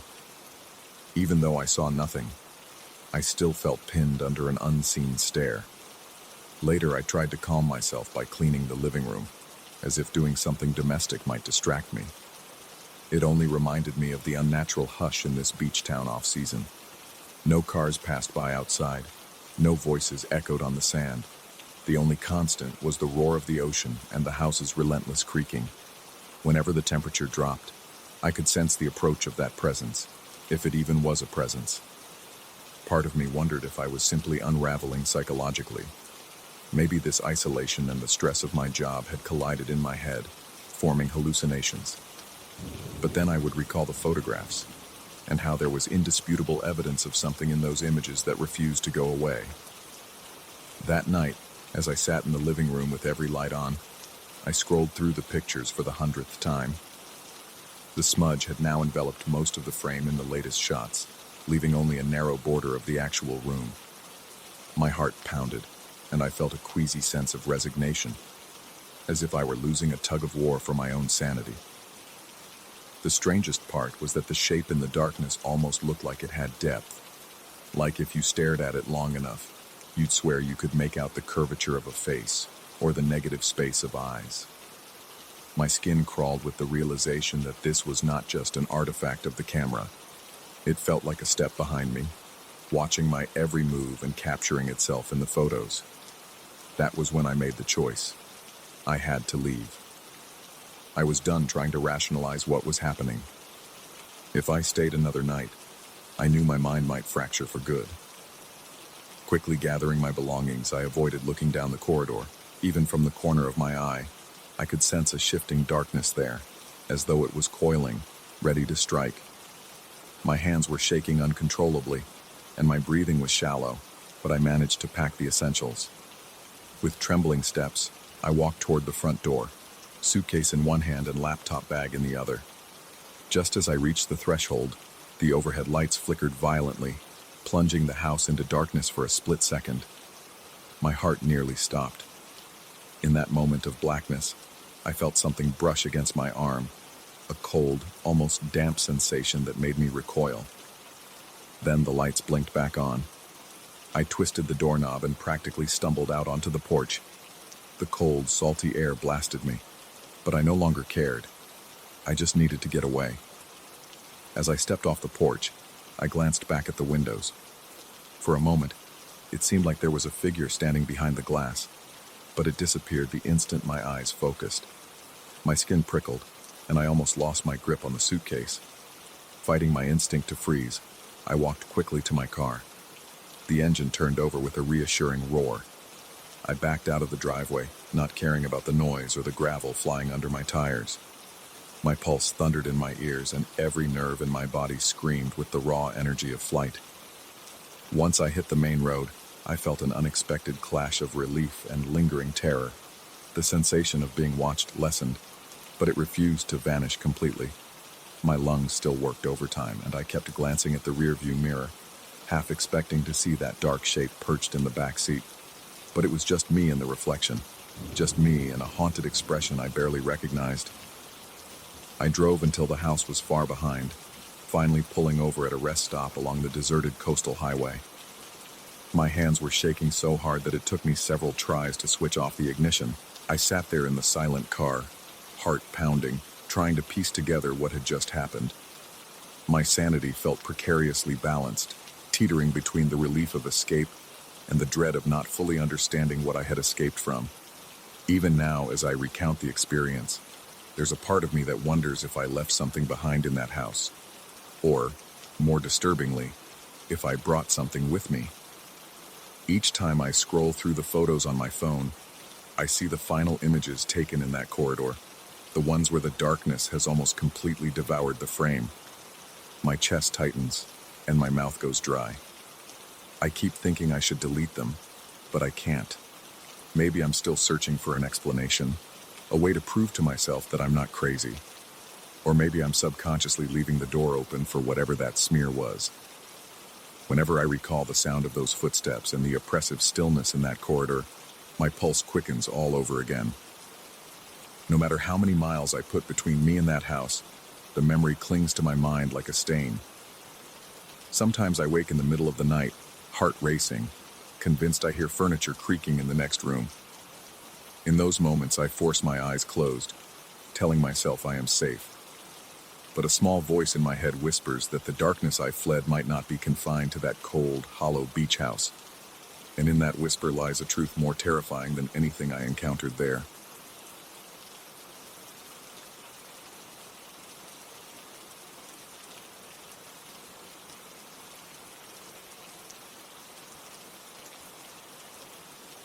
The moment I set foot on the worn wooden porch of that countryside inn, I felt a chill that had nothing to do with the brisk night air. There was something in the way the wind hissed through the tall grass behind the building, something in the way the rusted lantern above the door swung on its creaking chain. No matter how warm the hostess's smile was, I couldn't shake the faint prickle along my arms. It felt like the world was hushed, holding its breath.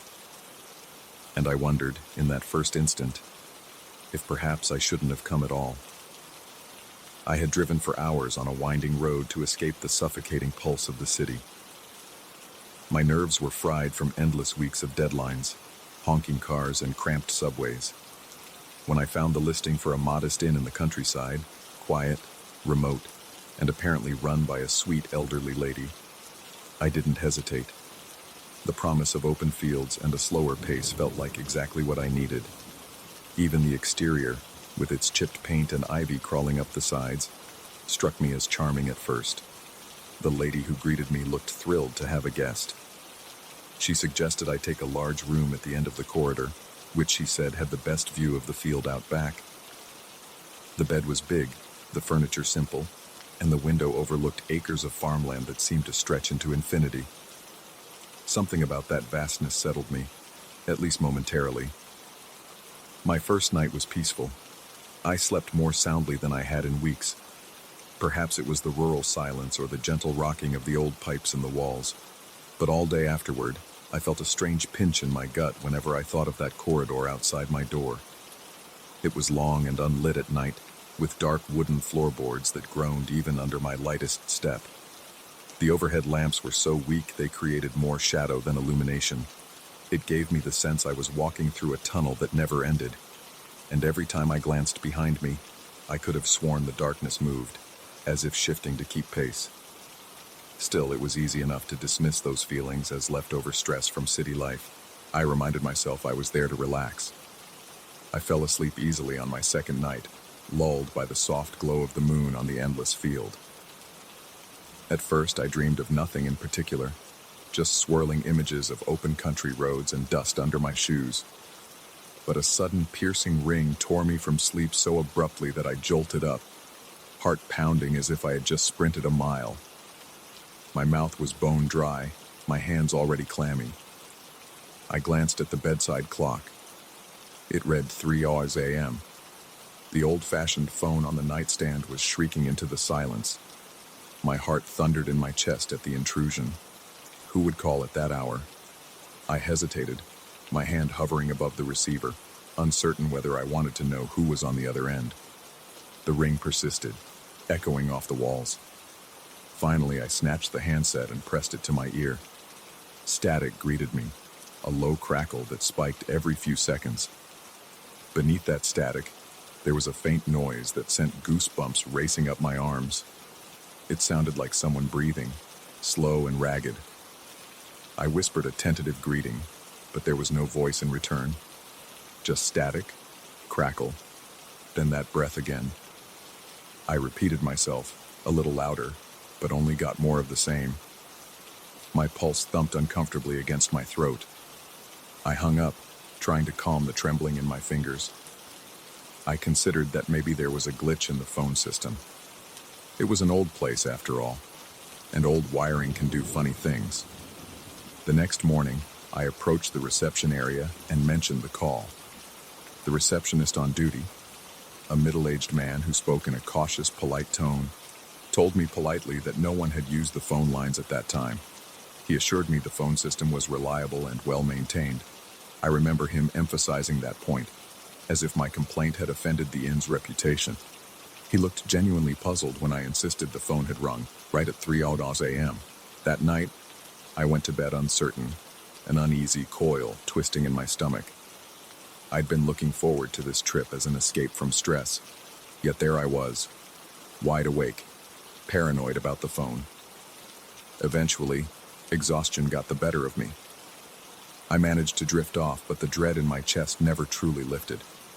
Sure enough, at precisely 3 a.m., the phone shrilled again. The sound sliced through the stillness of the night, and I was up in an instant, heart hammering once more. I picked up the receiver, sweat already beading on my forehead. The same eerie static and measured breathing filled my ear. Now my entire body was tense, and a cold sweat broke out along my back. I wanted to shout into the phone, to demand an answer, but my throat constricted, my words dying in my mouth. After a few seconds of that agonizing silence, I hung up, refusing to feed whatever was on the other end. The next morning, I insisted on talking to the proprietor, the elderly woman who owned the inn. She was gentle in her manner, but unwavering when she said no calls had been made to my room. I tried explaining the persistent static, the disquieting breathing, but she just gave me that apologetic look, as though I'd concocted a bizarre dream. I left the reception area with my nerves shot, my hands shaking so badly I had to sit down on a bench by the door to steady myself. That evening, determined not to have my rest destroyed again, I unplugged the phone before going to sleep. I wrapped the cord around the device and placed it on the far side of the table. I even tested the line to make sure it was absolutely disconnected. Satisfied, I climbed into bed, convinced I had outsmarted whatever glitch was terrorizing my nights. I woke to the phone's ring again. The jarring sound seemed even louder in the hush of the room, and my stomach lurched as I realized I had definitely unplugged the device. My eyes darted to the nightstand. There it was, phone cord still wrapped neatly around its body, and yet it was ringing. Each ring reverberated in my skull, my temples pounding in sync. My breathing turned shallow, my mouth chalk dry. I felt a surge of nauseating fear, the kind that makes your legs jelly. Somehow I managed to stand and edge toward the phone, my pulse roaring in my ears. I picked up the handset, half hoping I would hear nothing at all. But the static returned, followed by that low breathing. My skin broke out in goosebumps so violent it felt like a swarm of insects crawling over me. I slammed the phone down. Adrenaline surged as I grabbed my key and nearly sprinted to the reception area. The hallway was dark, the air stuffy and heavy as if no ventilation had passed through for ages. Shadows skittered along the walls, and every creak under my foot made me jump. My heart was pounding so loudly I felt it in my ears, a pulsing rush of blood. When I reached the front desk, I found no one there. The lights were off, the computer powered down, and the silence was all-consuming. I stood there panting, not sure what I expected to find. Perhaps I thought someone would be dozing behind the counter, but there wasn't a single sign of life. The hush felt oppressive, like walking into a sealed vault. It struck me as impossible that not one person would be on duty, even at that hour. My instincts were screaming at me to leave, to get in my car and vanish into the night, but something in me refused to back down. I wasn't about to let some absurd phone glitch chase me away. My mind clung to the possibility of a mechanical malfunction or some bizarre wiring issue that the staff refused to acknowledge. I told myself there had to be a rational explanation, even though my skin prickled with an acute sense of being watched. As I hurried back down the corridor, I noticed something that made my heart catch. My room's door was ajar. I had locked it before I left, but now it yawned open into darkness. My palms grew clammy, and I could feel my breath hitch in my chest. Cautiously, I approached, half expecting to find someone lurking inside. But the room was empty, silent. My gaze flicked to the phone. It was off the hook, the cord trailing toward the floor, yet no one was there. No sign of forced entry, no footprints, nothing out of place except for that phone. I didn't sleep again that night. I perched on the edge of the bed, every muscle wound tight. My eyes darted to the phone at every little sound. The ceiling fan rattled softly, the floorboards groaned, and each noise sent a fresh wave of tension through my body. I caught myself holding my breath, almost wishing the phone would ring again, just to break the thick silence. At one point, I thought I heard faint whispering in the corridor, but when I opened the door, the hallway was still. All I could hear was the dull thud of my own heartbeat. The next day, I tried to force normalcy upon myself. I walked around the grounds, occasionally seeing other guests at a distance, though none seemed particularly sociable. They kept to themselves, giving polite nods when passing by. I spent some time gazing across the wide field, noticing how the breeze made the tall grass sway like an ocean of green. The sun was bright, and for a fleeting moment, I felt silly for feeling so spooked the night before. But that sense of calm never fully took hold. It was as though the inn itself breathed with an unseen presence, one that retreated by day only to rear up at night. When dusk arrived, I found myself shaking with anticipation. I asked the receptionist on duty, another staff member with a distant manner, about any recent phone line upgrades or repairs. He shrugged, said he wasn't aware of any. He made some offhand comment about older lines sometimes acting up, but insisted it was rare. He seemed uncomfortable talking about it, so I let it go. My gut told me there was more going on, yet I had no proof. That night, I unplugged the phone again and slid it into the closet, half hidden behind spare blankets. I pushed a chest of drawers in front of the closet door, adding an extra layer of caution. Then I lay awake, heart pounding in anticipation. Midnight passed quietly. 1 o'clock, 2 o'clock, still nothing. At 2:59, I noticed the clock's digital display flicker in a strange way, as though the power was unsteady. The second it turned to 3:00, a sharp ring cut through the air, muffled by the closet but unmistakable. My entire body seized with panic. It was as if an unseen hand had wrapped its fingers around my lungs. I could hardly breathe. Each ring seemed to vibrate through my bones. My mind spun wildly. The phone wasn't just disconnected, it was barricaded for crying out loud. There was no reason for it to ring at all, yet it did. Eventually, the ringing stopped, replaced by a deep silence that somehow felt worse. I found myself trembling so badly I thought my teeth would start chattering. I refused to move from the bed. I was petrified of what I might find if I answered. The possibility that I'd hear that static and breathing again twisted my stomach into knots.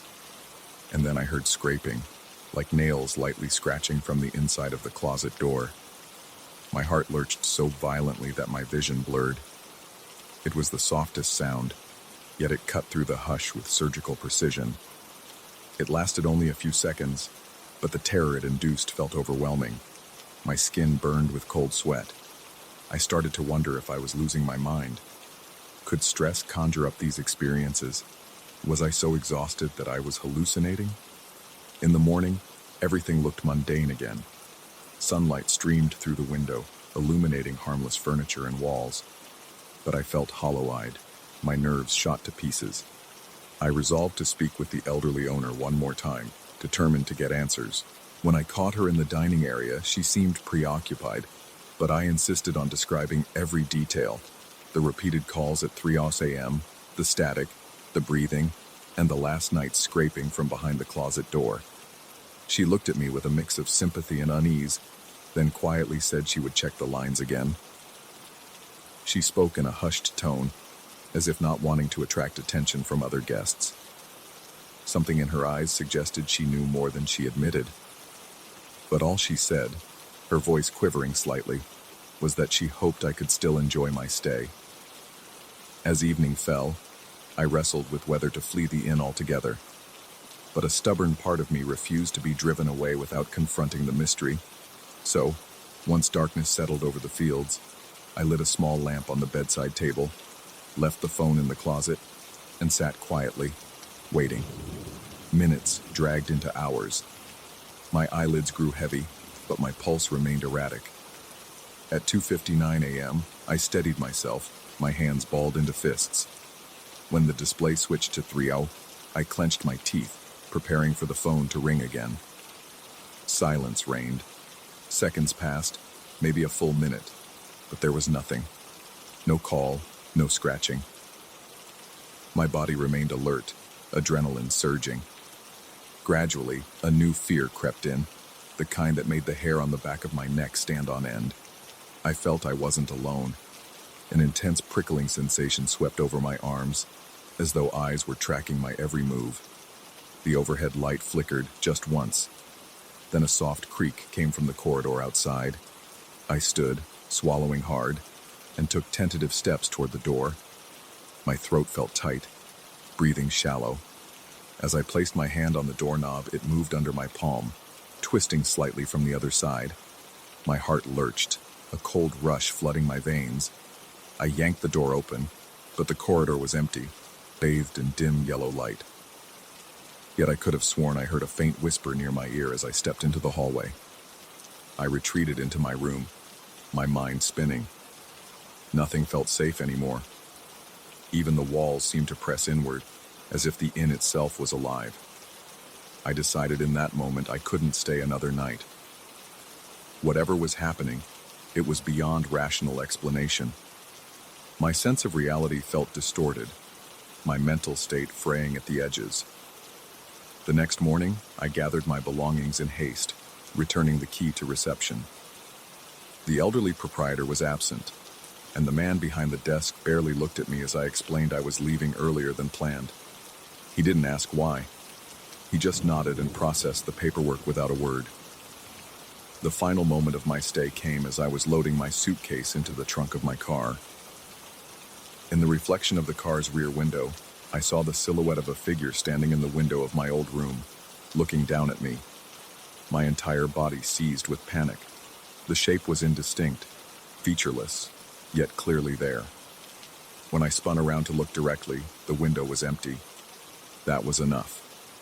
I slammed the trunk shut, started the engine, and drove away, my heart thundering in my chest like it might never calm. Even now, the memory lingers. Sometimes, late at night, I wake up sweating, convinced I hear the faint ring of an old phone in the distance. I'll fumble for my cell, only to find silence. On more than one occasion, I've jolted awake at exactly 3 a.m., my body braced for a call that never comes. I tell myself it's all in my head, a phantom echo of that harrowing stay in the countryside. Yet a tiny voice in the back of my mind insists there was more to it, something beyond faulty wiring or overactive imagination. I can still picture that corridor, can still feel the musty air and see those shadows swelling against the walls. I recall the hiss of static, the strained breathing on the line, and I wonder if I was chosen by some presence in that place, or if others have gone through the same ordeal. Sometimes I dream about returning there, flinging open that closet door at exactly 3 a.m. to confront whatever lurks behind the static. But then, I snap awake, heart hammering, and I realize I'm not ready to face the truth of that phone's ringing, or the silence that follows it. I've come to accept that not all mysteries need resolving, that some truths are best left in the dark. The countryside was supposed to offer a break from the city's relentless pace. Instead, it showed me a deeper form of isolation. It taught me that sometimes, escaping your daily grind can lead you to stumble upon something far more disturbing. A reality where a simple ring in the dead of night can unravel all your assumptions about logic and reason. Even though I escaped physically unscathed, I carry the lingering fear that, in the dead of night, a phone might ring somewhere, and that same static will leak through the line, reminding me of what I can't quite forget. And to this day, I dread the sound of any phone ringing after midnight, because each time, I brace for that same deep, hollow breath that answers back,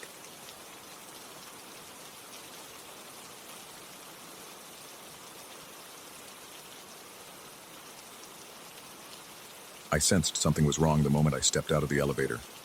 The corridor lights seemed to flicker a little more than usual, and the stillness in the air felt oddly pressing, as if the building itself were holding its breath.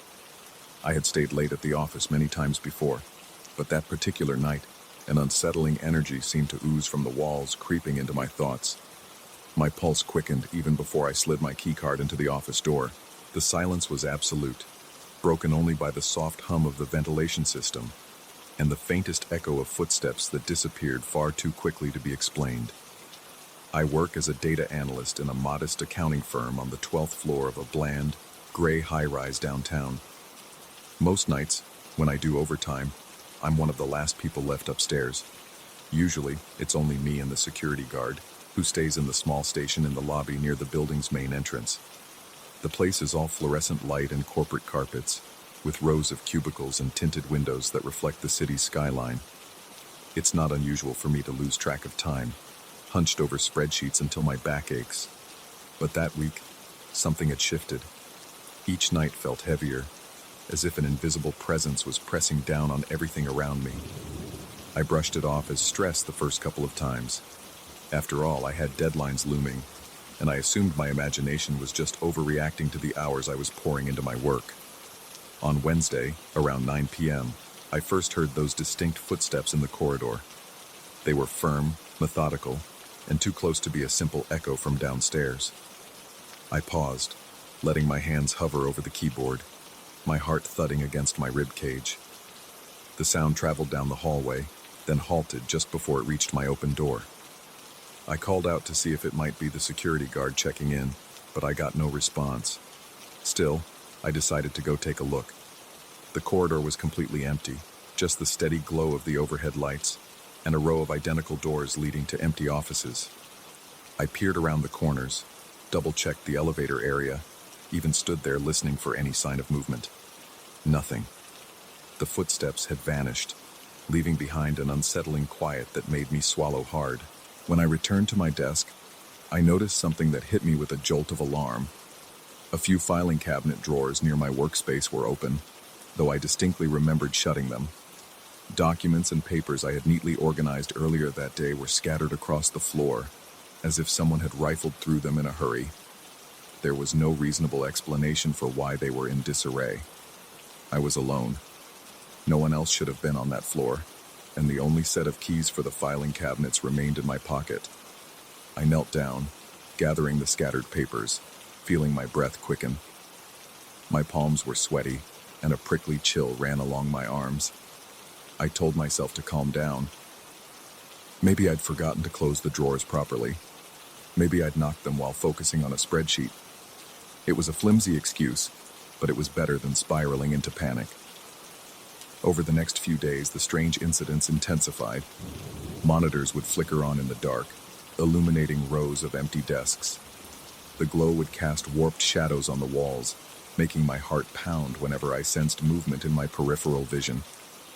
The break room lights began to flicker in a pattern that almost felt rhythmic, like a silent Morse code tapping at my nerves. One night, I found the coffee maker hissing and sputtering on the countertop, even though I'd personally unplugged it before I left my desk. Its power cable was still wrapped around the base, definitely not attached to any outlet. The smell of scorched plastic in the air made the hairs on my neck stand on end. My body reacted to these events in ways I'd never experienced before.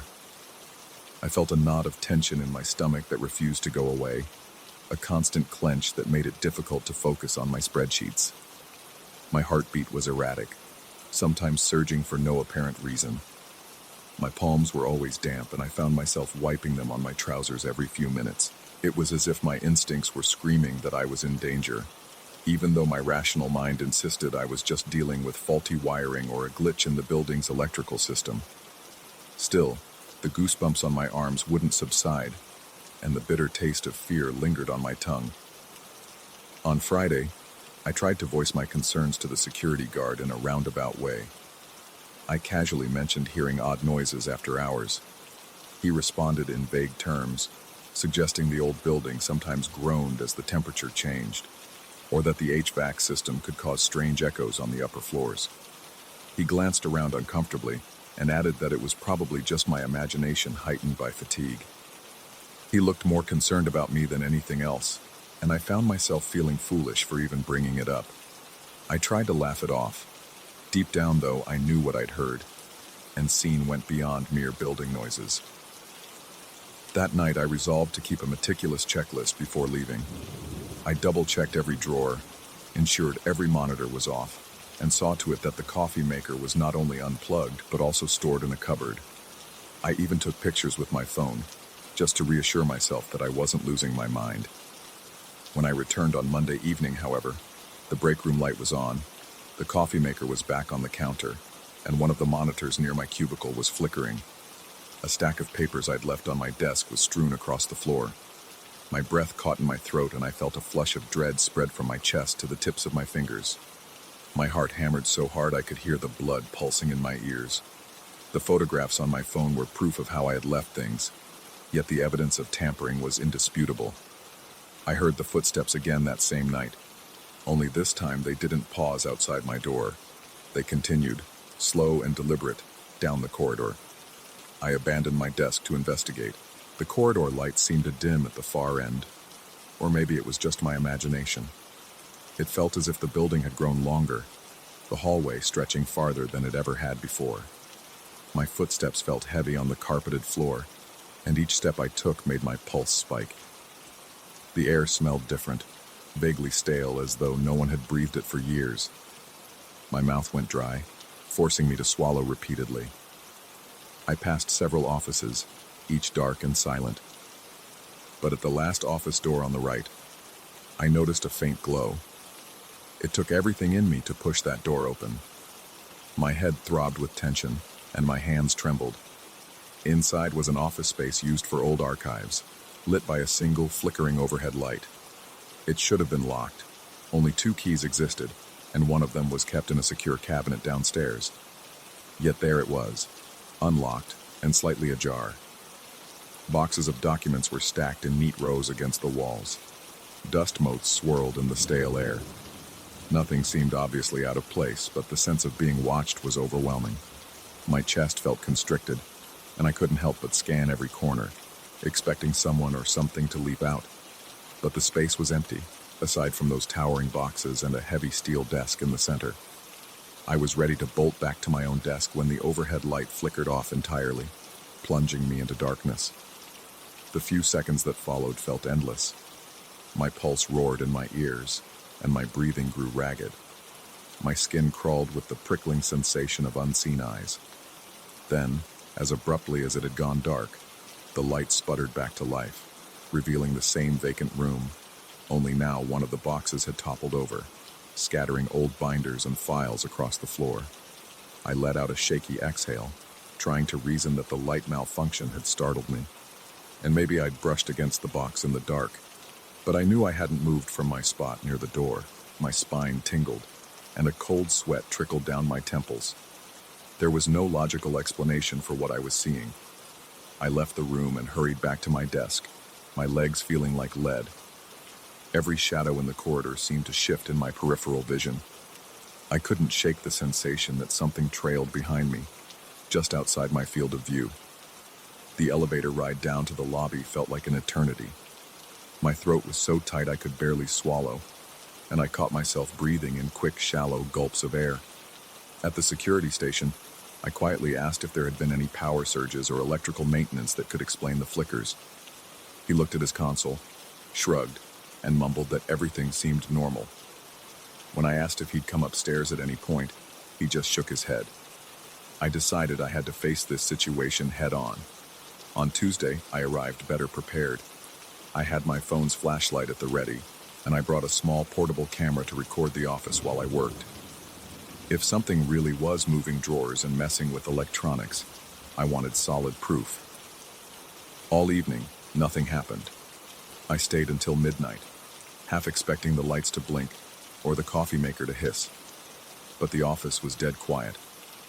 My heart rate began to slow, and I even started to wonder if I'd let a string of coincidences rattle me too much. Maybe I was just exhausted. I packed my things, intending to leave, and that's when a distant whisper rippled through the silence. It wasn't a voice I recognized.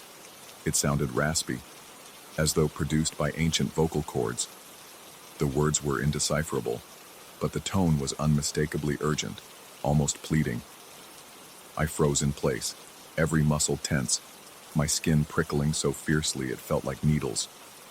The whisper came again, echoing softly from the far end of the corridor. Without thinking, I switched on my phone's flashlight and pressed record, creeping down the hallway step by careful step. My heart pounded in my throat, my breath shallow, and each footstep felt as loud as a gunshot. When I reached the corner, the whisper ceased abruptly, replaced by a suffocating stillness. It took a moment for me to realize that one of the office doors was wide open. That door always remained locked, because the room behind it housed confidential files. Gathering what little courage I had left, I stepped inside. The overhead lights buzzed weakly, casting a dim glow across metal cabinets and stacks of folders. My camera recorded everything, but the screen showed only grainy shapes. As I moved farther into the room, a sudden wave of claustrophobia slammed into me. The walls felt like they were inching closer. My vision blurred with the adrenaline coursing through my veins. Then, in the reflection of one of the steel cabinets, I thought I saw movement behind me. An indistinct shape, taller than me, leaning forward as though peering over my shoulder. Whirling around, I found nothing. But the reflection had been so clear, I felt the heat of panic blossom under my skin. The air felt icy, and I shivered despite the sweat trickling down my back. The fluorescent lights started flickering, and with each flicker, I caught the faintest glimpse of shifting shadows in the corner of the room. I staggered backward, nearly knocking over a stack of files. My throat was bone dry, and I realized I was panting. A fierce sense of dread gnawed at my insides, telling me that whatever presence haunted this place was aware of me, and it wanted me to stay. That's when the final jolt of terror hit. My phone, which was still recording, suddenly emitted a burst of static, as if it had picked up a signal. The static popped and crackled, and within it, I could almost hear a muffled breath or a faint moan. Then the phone's light died, and the room went dark. The only illumination came from the corridor behind me, slanting through the open door. I scrambled for the exit, heart galloping so wildly I thought it would explode out of my chest. My entire body was trembling, and a chill racked my spine. Something felt dangerously close, too close, and it took every ounce of willpower not to scream. As soon as I reached the corridor, the overhead lights steadied, bright and unblinking.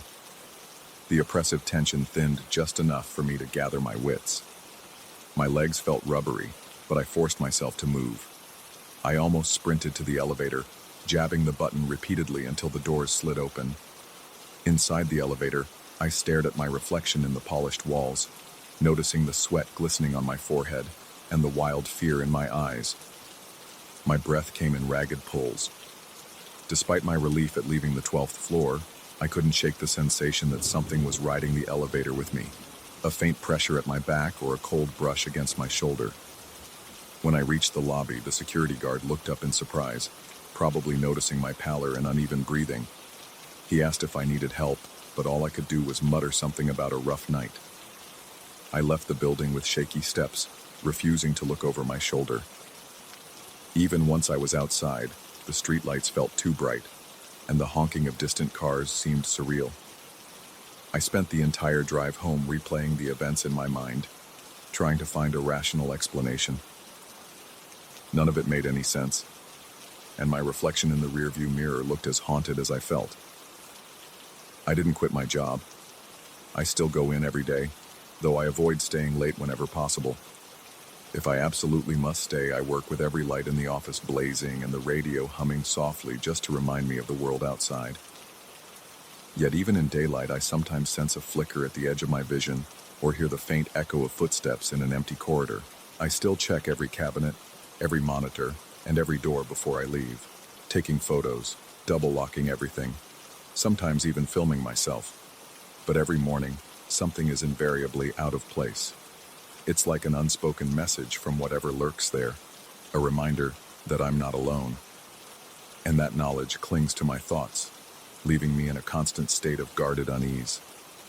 I've considered the possibility that I'm imagining it all, that stress and fatigue have twisted my perception into something nightmarish. But then I remember the scattered papers, the inexplicably lit screens, the echoing whispers that no human throat could produce.